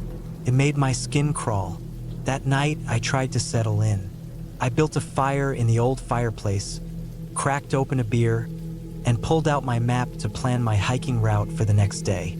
But the quiet was suffocating. The night dragged on, and I kept hearing noises outside, branches cracking, the faintest rustle of leaves, but nothing that would explain the feeling of someone being out there, watching. Around midnight, I heard a sound that froze me in my tracks. A low whistle, soft but unmistakable, from somewhere just beyond the trees. My heart skipped a beat. It wasn't the wind, and it wasn't an animal.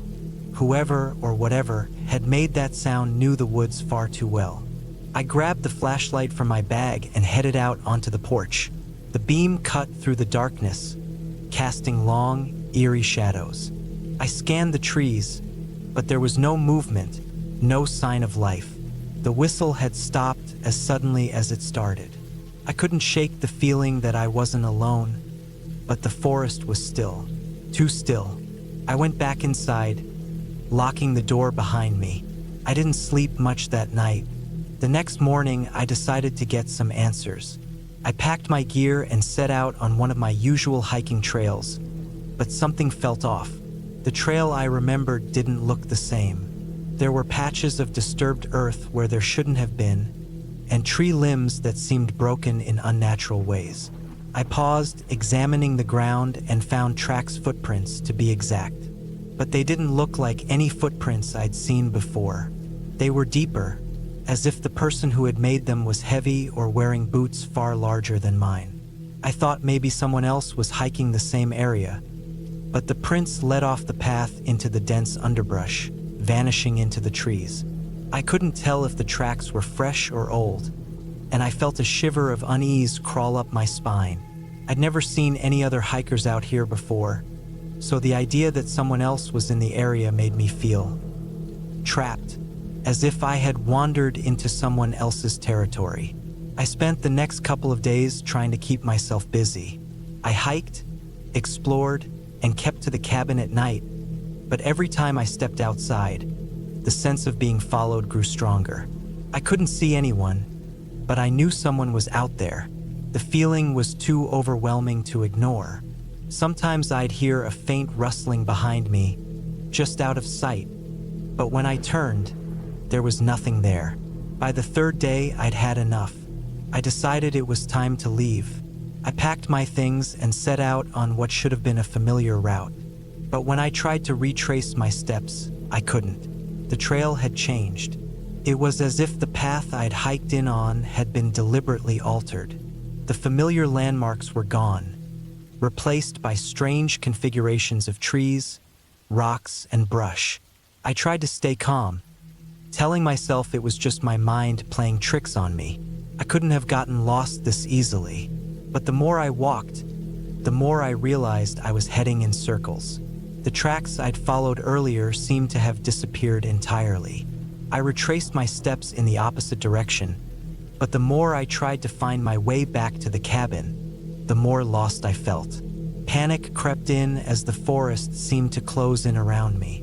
The woods, which had always been my sanctuary, now felt like a maze designed to trap me. Hours passed, and the sunlight began to fade, casting long shadows across the trees. I knew I needed to find shelter before dark, but the trees all looked the same. My mind was racing, and I started to question everything. The tracks I'd seen, the strange feeling of being watched. Had someone been leading me off the trail on purpose? Or was it all just in my head? Just when I thought I couldn't take it anymore, I stumbled across something that made my blood run cold. A small clearing, and in the center, a pile of rocks stacked in a strange, almost ritualistic pattern. It was nothing I'd ever seen before, and it made no sense in the middle of the woods. But there was something about it that seemed intentional, as if someone had been there recently and they were watching me now. I couldn't stay here. I turned back, heading in the opposite direction. Every step felt like I was being followed, but I couldn't hear anything. Just the beating of my own heart, louder than ever. The cabin was no longer an option. It was too far, and the more I tried to find my way back, the more the woods seemed to conspire against me. By nightfall, I was exhausted and scared out of my mind. I took refuge in a small cave I found, huddling inside with nothing but my flashlight and a dwindling sense of hope. I spent the night there, terrified that whatever had been watching me was getting closer. When morning finally came, I woke to the unmistakable sound of footsteps outside the cave. I knew it was time to face whatever was out there. There was no running anymore.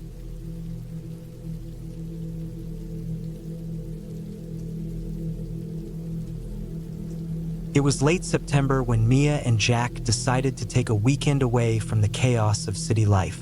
We were both in our late 30s and lived in Geneva, Switzerland. The idea of staying in a remote cabin nestled in the Jura mountains seemed perfect.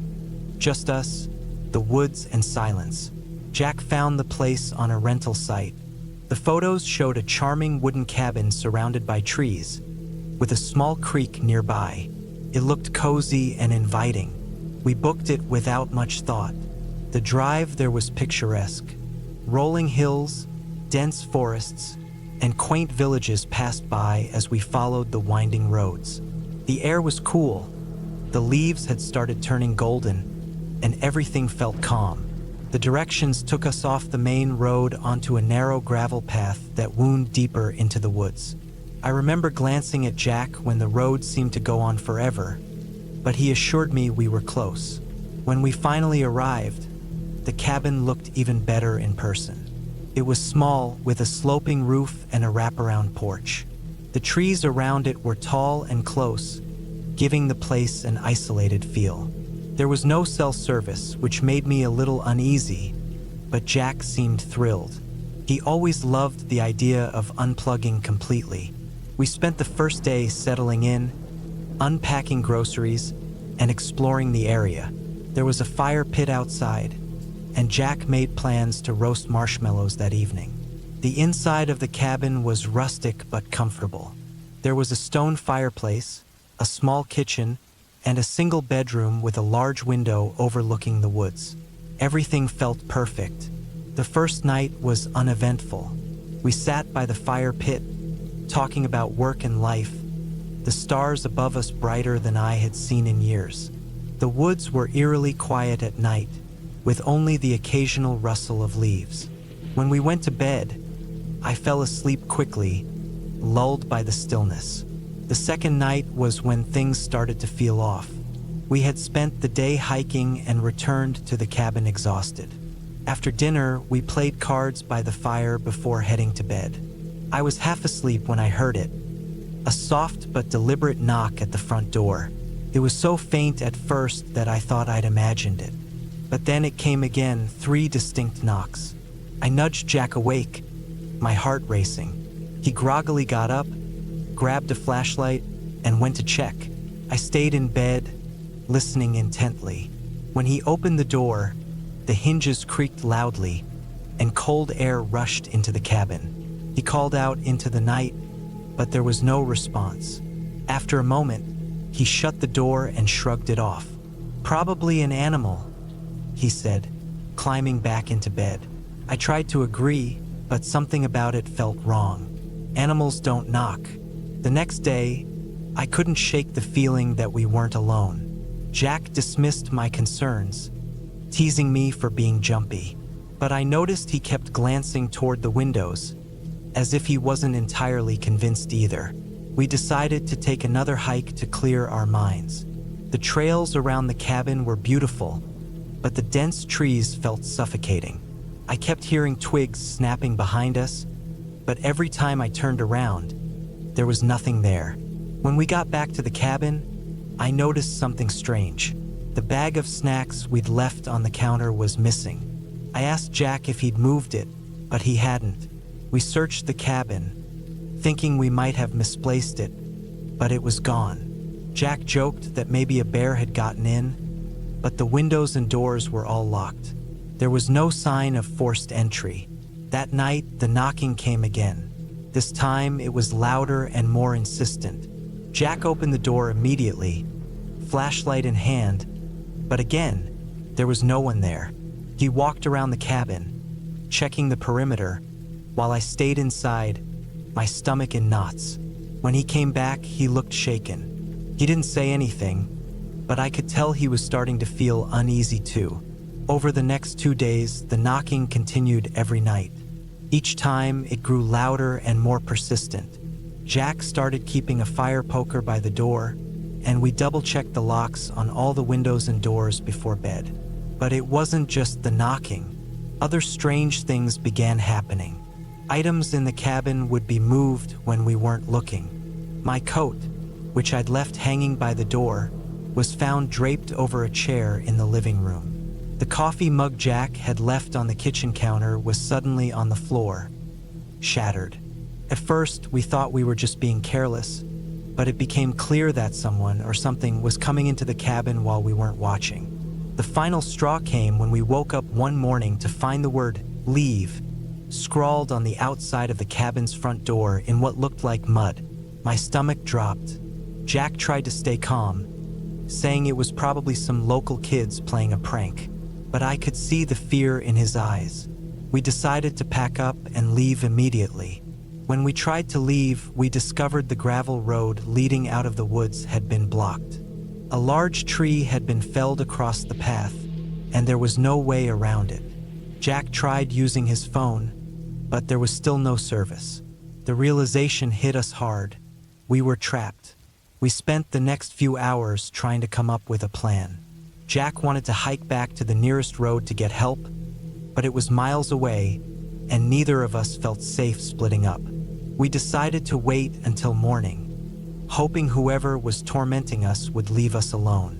That night was the worst. The knocking didn't stop this time. It started as soon as the sun went down and continued for hours. It moved from the front door to the windows, then to the back door. We sat in the living room, clutching the fire poker and a kitchen knife, jumping at every sound. I barely slept, my ears straining for any sign of movement. At dawn, we decided we couldn't wait any longer. Jack grabbed the hatchet from the cabin's woodpile, and we started walking. The forest was eerily quiet, the only sound our footsteps crunching on the gravel path.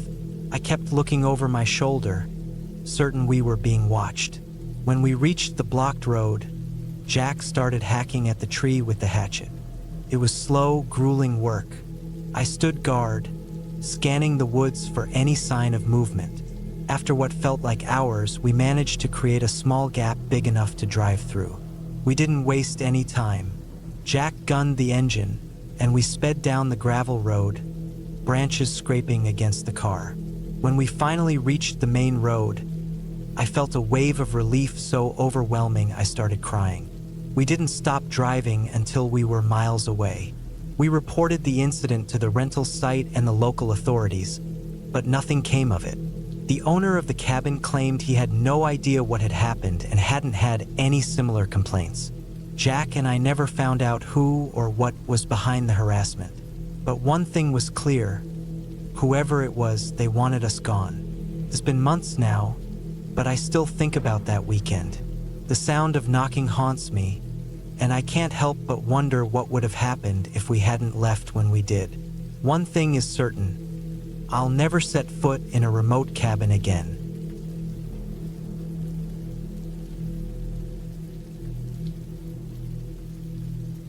It was late October 2022, when the four of us, me, Josh, Nate, and Chloe, piled into Josh's beat-up SUV and headed for a cabin in the Adirondacks. The drive up was full of chatter and music, the kind of excitement that came from escaping college stress and midterms. Josh had found the place on some rental site. It wasn't exactly luxurious, but it had charm. A weathered log exterior, a stone fireplace, and a view of the woods that seemed to stretch endlessly. The cabin was about as secluded as you could get. The nearest town was 20 minutes away, and the last mile of the road was unpaved and bumpy. There was no Wi-Fi, no cell service, and barely any electricity, just a generator that powered the essentials. Josh thought it was perfect. He'd been looking forward to this trip for weeks, but I could tell he wasn't thrilled about Nate coming along. The tension wasn't new. Nate had started dating Chloe a few months ago, and everyone knew it wasn't just awkward for Josh. It was infuriating. He dated Chloe for 2 years before they broke up, and while he never said anything outright, the way his jaw tightened whenever Nate touched her said it all. I didn't think this trip was a good idea, but Josh insisted it would be fine. We're all adults, he'd said. Maybe, but barely. When we arrived, the sun was setting, casting the woods in a soft orange glow. The cabin creaked as we unloaded our bags and groceries. Inside, it smelled like wood and dust, but it was cozy. There was a small kitchen, a cramped living room with a lumpy couch and 2 bedrooms. Josh and I took one.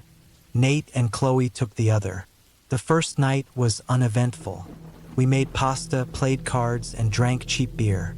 By the time we turned in, it felt like the trip might actually go smoothly. By the second day, the cracks started to show. It began with little things.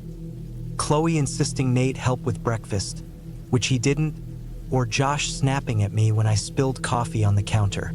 It was as if the cabin was amplifying every annoyance. Then there was the firewood. Josh had told us to gather some for the fireplace before dark, but Nate brushed him off, saying he'd do it later. When later came, Nate was still on the couch, scrolling through his phone. Josh ended up going out alone, grumbling under his breath. I tried to mediate, but Josh was fuming. Dinner wasn't any better. Chloe cooked, but Josh criticized the food, and Chloe snapped back. Nate, of course, took her side, and soon they were shouting at each other. I just sat there, poking at my plate, wishing I were anywhere else. On the third night, the storm hit. Rain pounded the roof and wind howled through the trees. We stayed inside, trying to make the best of it. Nate suggested we play a drinking game, but Josh shut him down. "I'm not in the mood," he muttered, retreating to the couch. Around midnight, Chloe gasped. She'd been looking for her phone but found it on the counter. Its screen lit up with a strange message. "You shouldn't have come here." We all laughed it off at first, assuming it was a prank. But then Nate checked his phone. Same message. So did Josh. Mine was the only phone without it, which made me feel uneasy. Maybe it was just a glitch, I told myself, but the mood in the room shifted. We triple-checked the doors and windows before going to bed. When we woke up, the cabin was a mess. Furniture was overturned, the fridge door was wide open, and food was scattered everywhere. Josh blamed Nate, claiming it was his way of getting back at him. Nate denied it, saying he was asleep all night. Chloe sided with Nate, of course, which only made Josh angrier. I tried to calm everyone down, but it felt like the walls were closing in. That evening, Nate went out to get some air and never came back. At first, we thought he was sulking and would return when he cooled off. But as the hours passed, worry set in. Chloe was frantic, pacing the cabin and yelling his name into the dark woods. Josh was less concerned. "He probably just wanted attention," he muttered, but even he looked uneasy. We decided to search for him. Armed with flashlights, we split up, Chloe and me in one direction, Josh in another. The woods were eerily silent except for the crunch of leaves underfoot. I could feel Chloe's fear radiating off her, but she didn't say much. We didn't find anything, not even footprints, and eventually we gave up and headed back. Josh wasn't there when we returned.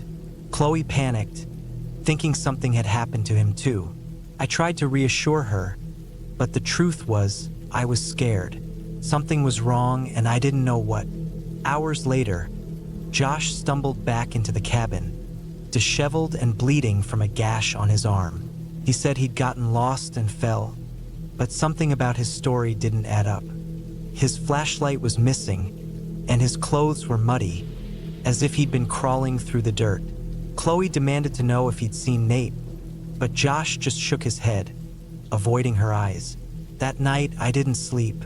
The generator sputtered out around midnight, plunging the cabin into darkness. I lay there, listening to the wind and the occasional creak of the floorboards. Every sound made my heart race. In the morning, Chloe's phone was missing, and Nate's bag was gone. Josh swore he hadn't touched them, but Chloe didn't believe him. Neither did I. It was Chloe who found the notebook.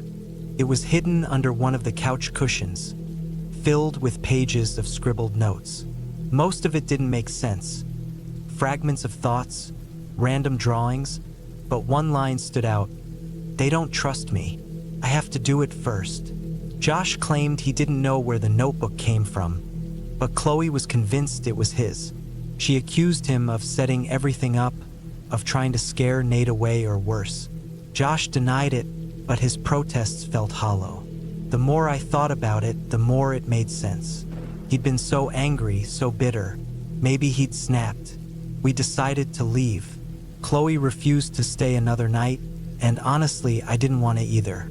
But when we tried to start the car, it wouldn't budge.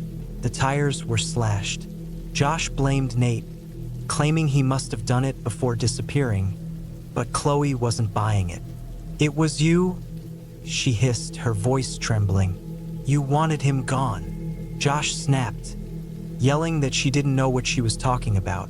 The argument escalated until Josh shoved Chloe against the car. That's when I stepped in, pulling him back. "What's wrong with you?" I shouted, but he didn't answer. He just stormed off into the woods, leaving us behind. We waited for hours, but Josh never came back. By the time night fell, we were out of options.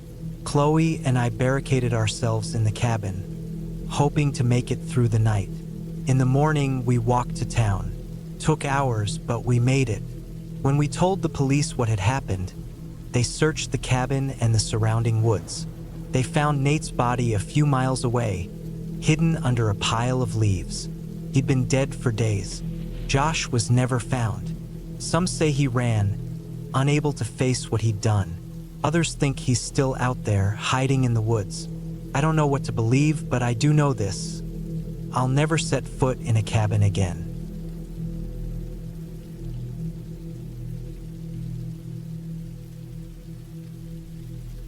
I hadn't spoken to my younger brother, Matt, in almost 5 years. We weren't kids anymore, me in my early 30s, Matt a few years behind, but the weight of old arguments hung heavy. Our fallout had been messy, filled with words that couldn't be taken back. Yet, as time passed, regret seeped in. I missed him. That's why I planned this trip. Just the two of us in a remote cabin, away from the noise and distractions, hoping we could mend the cracks in our bond. The cabin was deep in the Adirondacks, a 3-hour drive from Albany. It was late October, and the leaves had turned, casting the forest in golds and reds. The air was crisp, with a hint of winter creeping in. Perfect weather for a weekend of fishing and hiking. The cabin itself wasn't anything fancy. It was old, with creaking wooden floors and a faint musty smell, but it had the essentials: a small kitchen, a wood-burning stove, and 2 twin beds. No electricity, no cell service, just us and the wilderness. That was the point. The first day went better than I'd hoped. We unpacked, settled in, and spent the afternoon fishing by a nearby lake. Matt was quieter than I remembered, but he smiled more than I'd seen in years. That night, we cooked the fish over the stove and shared stories from when we were kids. For the first time in a long while, it felt like things were falling back into place. The second day started the same, calm and peaceful. We decided to hike one of the nearby trails. Matt brought a small backpack with some snacks and water, and I carried the map and a flashlight just in case. The forest was stunning, with sunlight filtering through the trees. About an hour into the hike, Matt stopped to tie his boot. I walked a little ahead, then paused to wait for him. When I turned around, he wasn't there. At first, I thought he was messing with me. He had a knack for pranks when we were kids, and I figured he was hiding behind a tree, waiting to jump out and scare me. "All right, Matt, very funny," I called out. No response. I laughed it off and walked back to where I'd last seen him. The spot was empty. I scanned the trees, calling his name, expecting him to pop out with a grin. Still nothing. Minutes turned into an hour. I retraced our steps, shouting his name louder, but the forest seemed to swallow my voice. My annoyance turned to worry. What if he'd gotten turned around or wandered off the trail? I decided to head back to the cabin, thinking he might have gone there. When I arrived, the cabin was empty. His backpack was gone, which meant he hadn't returned. I stood on the porch, staring at the tree lean, my chest tightening. The sun was starting to dip below the horizon, and the golden light had turned to shadow. By nightfall, panic set in. I grabbed a flashlight and headed back into the woods, calling his name until my throat was raw. The forest at night was a different world, silent except for the crunch of leaves underfoot and the occasional rustle in the bushes. Every sound made my skin crawl. I found no sign of him, no footprints, nothing. It was as if he'd vanished. When I returned to the cabin, exhausted and shaking, I noticed something odd. The door, which I was certain I'd left closed, was slightly ajar. I stepped inside, my flashlight cutting through the dark. Nothing seemed out of place at first, but then I saw it. Muddy footprints on the wooden floor. They weren't mine. I froze, my mind racing. Someone had been inside while I was gone. I checked every corner of the cabin, my heart pounding, but it was empty. The footprints led from the door to the window and then stopped. I didn't sleep that night. I sat on the edge of the bed, gripping the flashlight like a weapon, my ears straining for any sound. The forest outside felt alive, pressing in on the thin walls of the cabin. The next morning, I decided to search the woods again.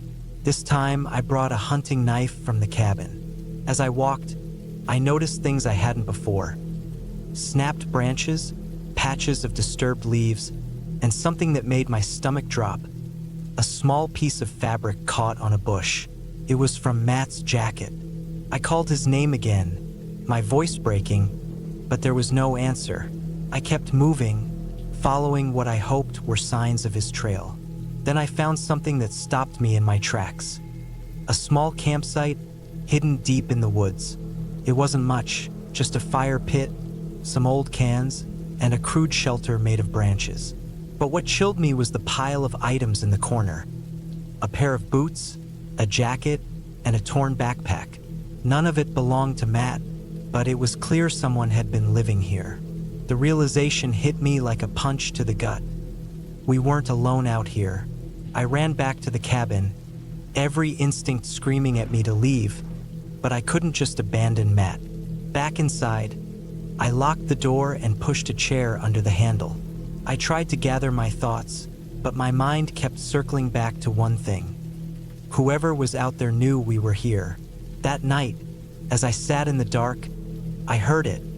A soft tapping on the window. My blood ran cold. The curtains were drawn, and I didn't dare move. The tapping continued, slow and deliberate, then stopped. The next morning, I made a decision. I packed a bag with food, water, and the knife and set out again. This time, I wasn't just looking for Matt. I was looking for whoever was out there. The forest felt hostile now, every shadow a potential threat. I followed the trail I'd found the day before, past the campsite, deeper into the woods. That's when I saw it. A figure in the distance, standing perfectly still. It wasn't Matt. I ducked behind a tree, my heart hammering. The figure was tall, dressed in ragged clothes, and holding something in their hand, A stick, maybe, or a weapon. They didn't move, just stood there, facing the direction of the cabin. I waited until they were out of sight, then hurried back. When I reached the cabin, the door was wide open. Inside, the place was trashed. Furniture overturned, cupboards emptied, the stove cold and dead. But Matt's backpack was on the floor. I grabbed it and ran, not stopping until I reached the car. I drove straight to the nearest town and called the authorities. They organized a search party, but no trace of Matt was ever found. Weeks later, I got a call from the police. They'd found footprints near the cabin, but no leads. The case was closed as an unexplained disappearance. I've replayed those days in my head countless times, trying to piece together what happened. I don't know who or what was out there, but I do know one thing. I'll never go back to those woods.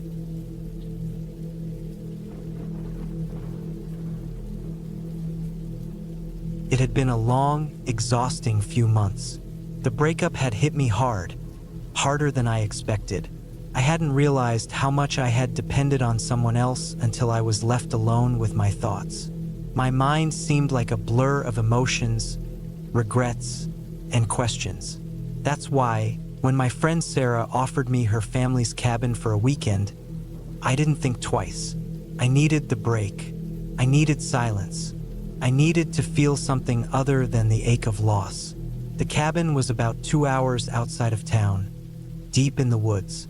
Sarah had warned me it was secluded, but that's exactly what I wanted. No distractions, no reminders. Just the trees, the dirt, and the air. The idea of being surrounded by nature sounded perfect, far removed from everything I'd left behind. When I arrived late on Friday evening, the sun had already dipped below the horizon, and the shadows from the trees seemed to stretch forever. The cabin was exactly as I remembered from the few visits I'd made as a kid. Wooden, a little run down but cozy. It was small but functional, with just enough space for one person to escape into. It had no cell service, which I found strangely comforting. There would be no calls, no messages, no noise. I unpacked my bag, made some tea, and sat by the fire in the small living room. I didn't feel afraid.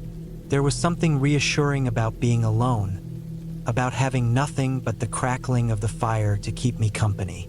I let the warmth of the flames pull me into a sense of peace, a brief moment of calm that I desperately needed. That first night was uneventful. I slept soundly, the rhythmic chirping of crickets outside lulling me into a deep sleep. But on the second night, things started to feel different. Started slowly. Around midnight, I woke up to a strange noise outside, a soft rustling, like someone moving through the leaves. At first, I thought it was just the wind, maybe an animal out there. I convinced myself to ignore it. The wind had a way of playing tricks in these woods, but the rustling continued. Then, I heard it, a faint tap, like something hitting the side of the cabin. My heartbeat quickened, but I still brushed it off. It had to be an animal, right? Maybe a squirrel or a raccoon. Nothing to worry about. I lay back down, trying to force myself to sleep again, but my mind kept racing. The wind outside grew stronger, howling now, and the trees creaked under its pressure. Yet, the sound of movement didn't stop.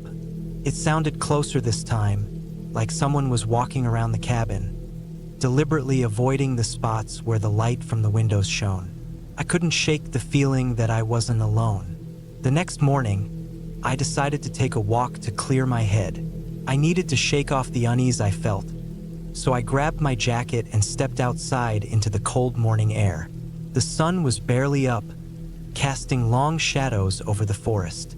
The trees were tall, their branches swaying in the wind, and the ground was soft underfoot, littered with fallen leaves.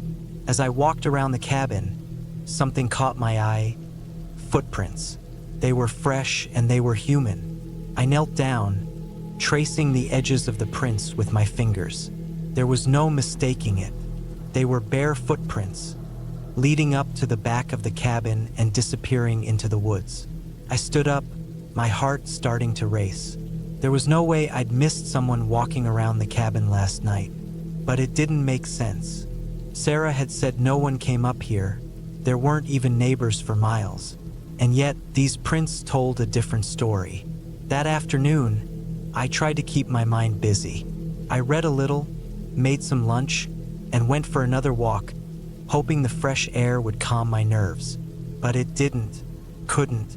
As evening rolled in, I decided to call Sarah, just to check in. My phone, as expected, had no service, but I thought I could at least try the cabin's landline.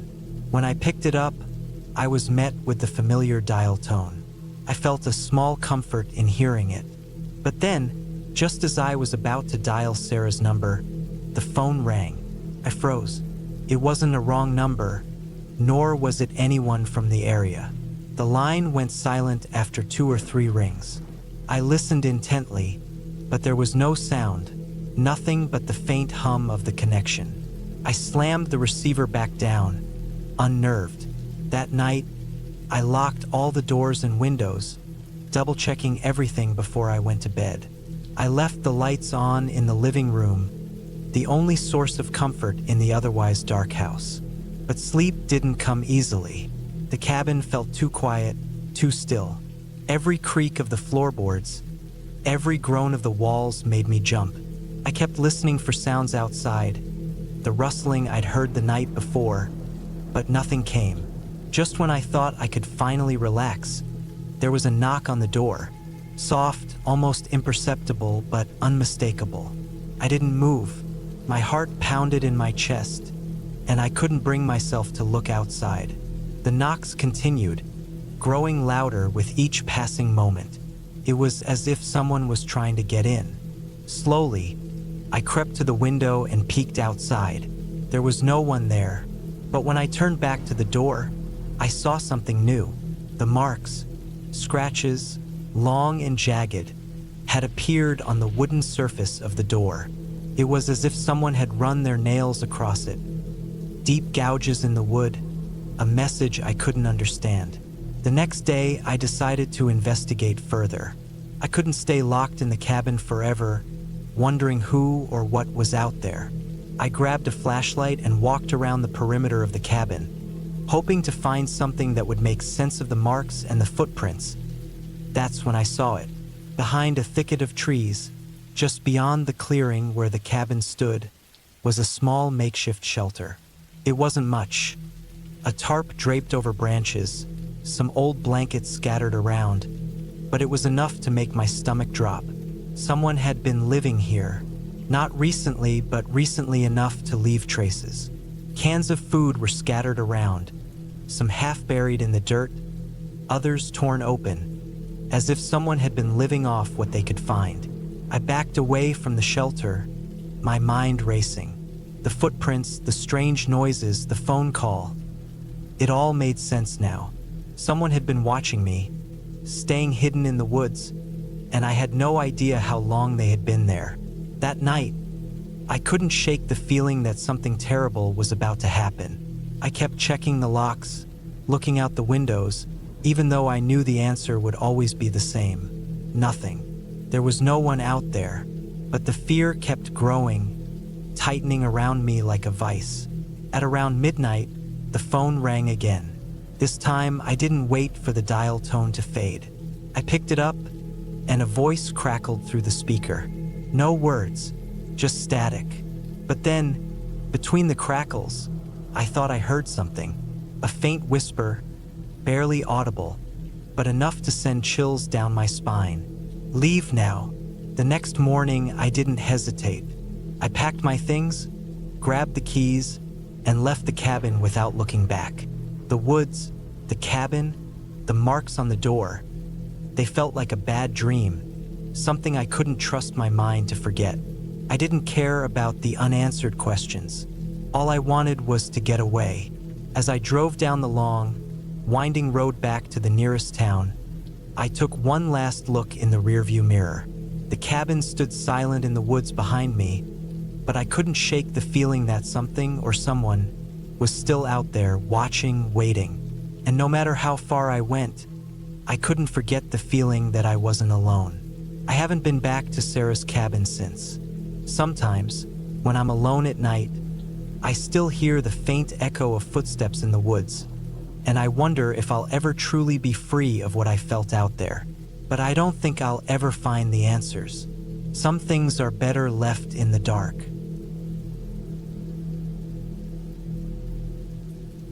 It's early November in the mountains of Maine when I get the call.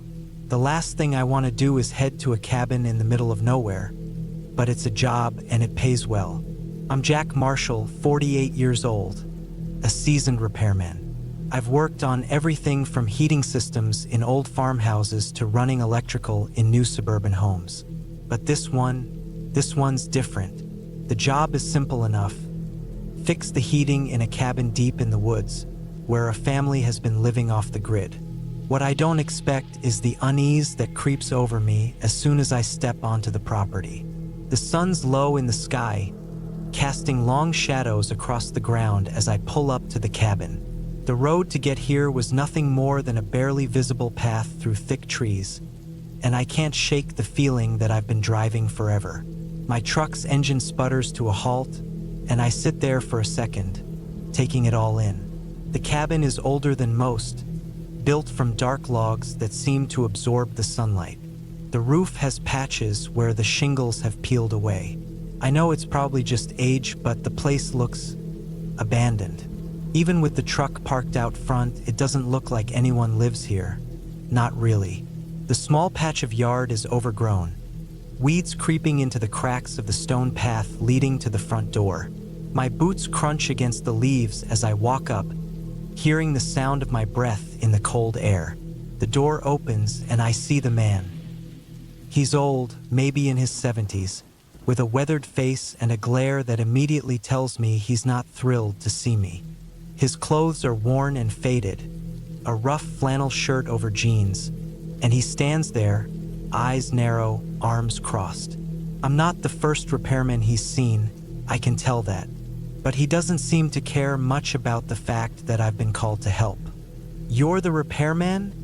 he grunts, his voice thick with suspicion. "I don't like strangers."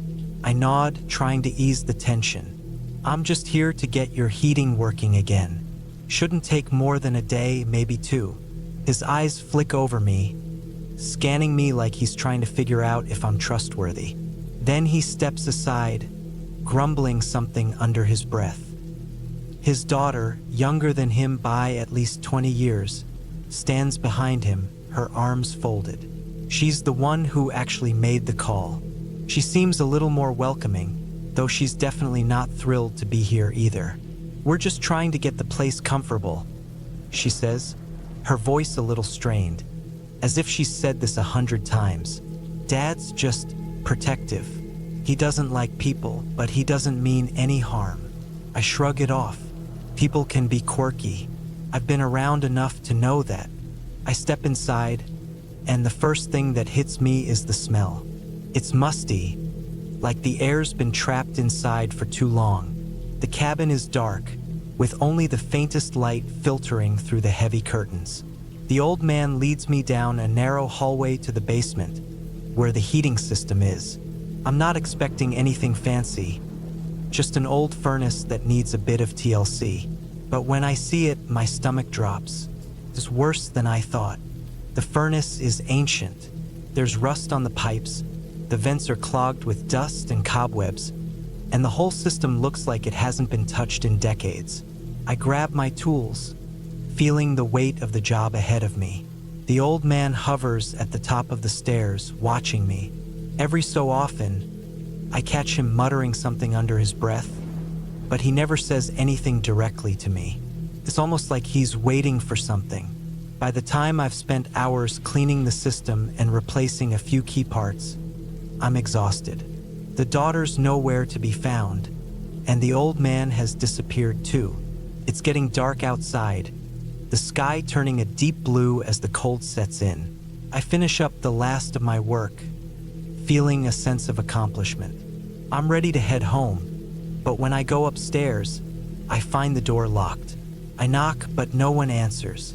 I don't like the idea of staying overnight, but it looks like I'm stuck. There's no phone service, no internet, nothing. I'm cut off from the world, and I don't like the feeling. The shadows inside the cabin seem to grow longer as the night drags on. I try the door again. Locked. I walk around the house, but everything is still, unnervingly so. It's too quiet. There's no sign of either of the two people who live here. The old man is nowhere to be found, and his daughter seems to have vanished. The only sound is the occasional creak of the floorboards under my boots. That's when I hear it, a soft tapping, like someone gently knocking on wood. But I know it's not the door. I follow the sound, which seems to come from the walls themselves. I feel a chill run through me, and for the first time that day, I regret accepting this job. I'm not scared of the dark. Not really, but something's off about this place. The tapping stops as suddenly as it started, but it leaves a lingering sense of unease. I try to leave again, this time heading for my truck, but when I get outside, I see that it's been tampered with. The tires have been slashed, the windshield is cracked, and the engine doesn't start. My stomach drops. I can't even get a hold of anyone to help me. It's as if I'm trapped here with no way out. I walk around the cabin again, trying to find another way to leave, but the place is surrounded by thick woods. I could hike out, but with no map, I'm not sure where I'd end up. The cold air bites at my skin as I walk, trying to find anything that might tell me what's going on. And then I hear it again, the tapping, louder now, closer. I turn around, but no one's there. I'm alone, or so I think. Suddenly, the front door creaks open, and I hear the old man's voice. I told you not to mess with things you don't understand. I freeze. He's standing there in the doorway, a dark figure silhouetted against the faint light from inside. I can barely make out his face, but I know that look. It's the same look he gave me when I first arrived. The look of someone who's been hiding something for a long time. You don't belong here, he mutters, his voice low and dangerous. You shouldn't have come. I take a step back, my heart pounding in my chest. There's something wrong with this place. Something about the way he says it, the way he stands there watching me. I'm not sure what I'm dealing with, but I know I need to get out. I rush for the back door, but before I can reach it, I hear a thud, a heavy step behind me. I turn just in time to see the old man's daughter step into the room. Her face twisted into something unrecognizable, like she's been changed by the isolation, by whatever has been going on here. She's different now, colder. We didn't want anyone to find out, she says, her voice colder than the air around us. But now you know too much. I don't know what that means, but I know that I'm in deep. This isn't just some weird family dynamic. There's something else here, something darker. I back away, searching for a way out, but the door slams shut behind me. I'm trapped. There's no escape. Hours pass. I don't know how long I've been sitting in the dark, but I know I can't stay here. The tension is unbearable. I need to get out. The tapping starts again, closer this time, but I don't look. I can't. Finally, I hear a truck outside. It's not mine. It's someone else. A voice calls from the driveway, and the old man's daughter steps outside, speaking with someone I can't see. A few minutes later, the door opens, and I find myself face to face with the sheriff. His expression is grave. Jack Marshall? He asks, confirming my identity. You all right? I nod, still trying to understand what just happened. We've been looking for you, the sheriff says. You were reported missing a couple days ago. Your truck was found a mile down the road, abandoned. The old man and his daughter are gone. No trace. It's like they were never there. There's no sign of foul play, no sign of anything strange. Just an old cabin in the woods. As I get into the sheriff's truck, I can't shake the feeling that I've narrowly escaped something. I don't know if it was the isolation or if it was something deeper, but I know this. Some places aren't meant to be visited. and some people shouldn't be left alone in the dark.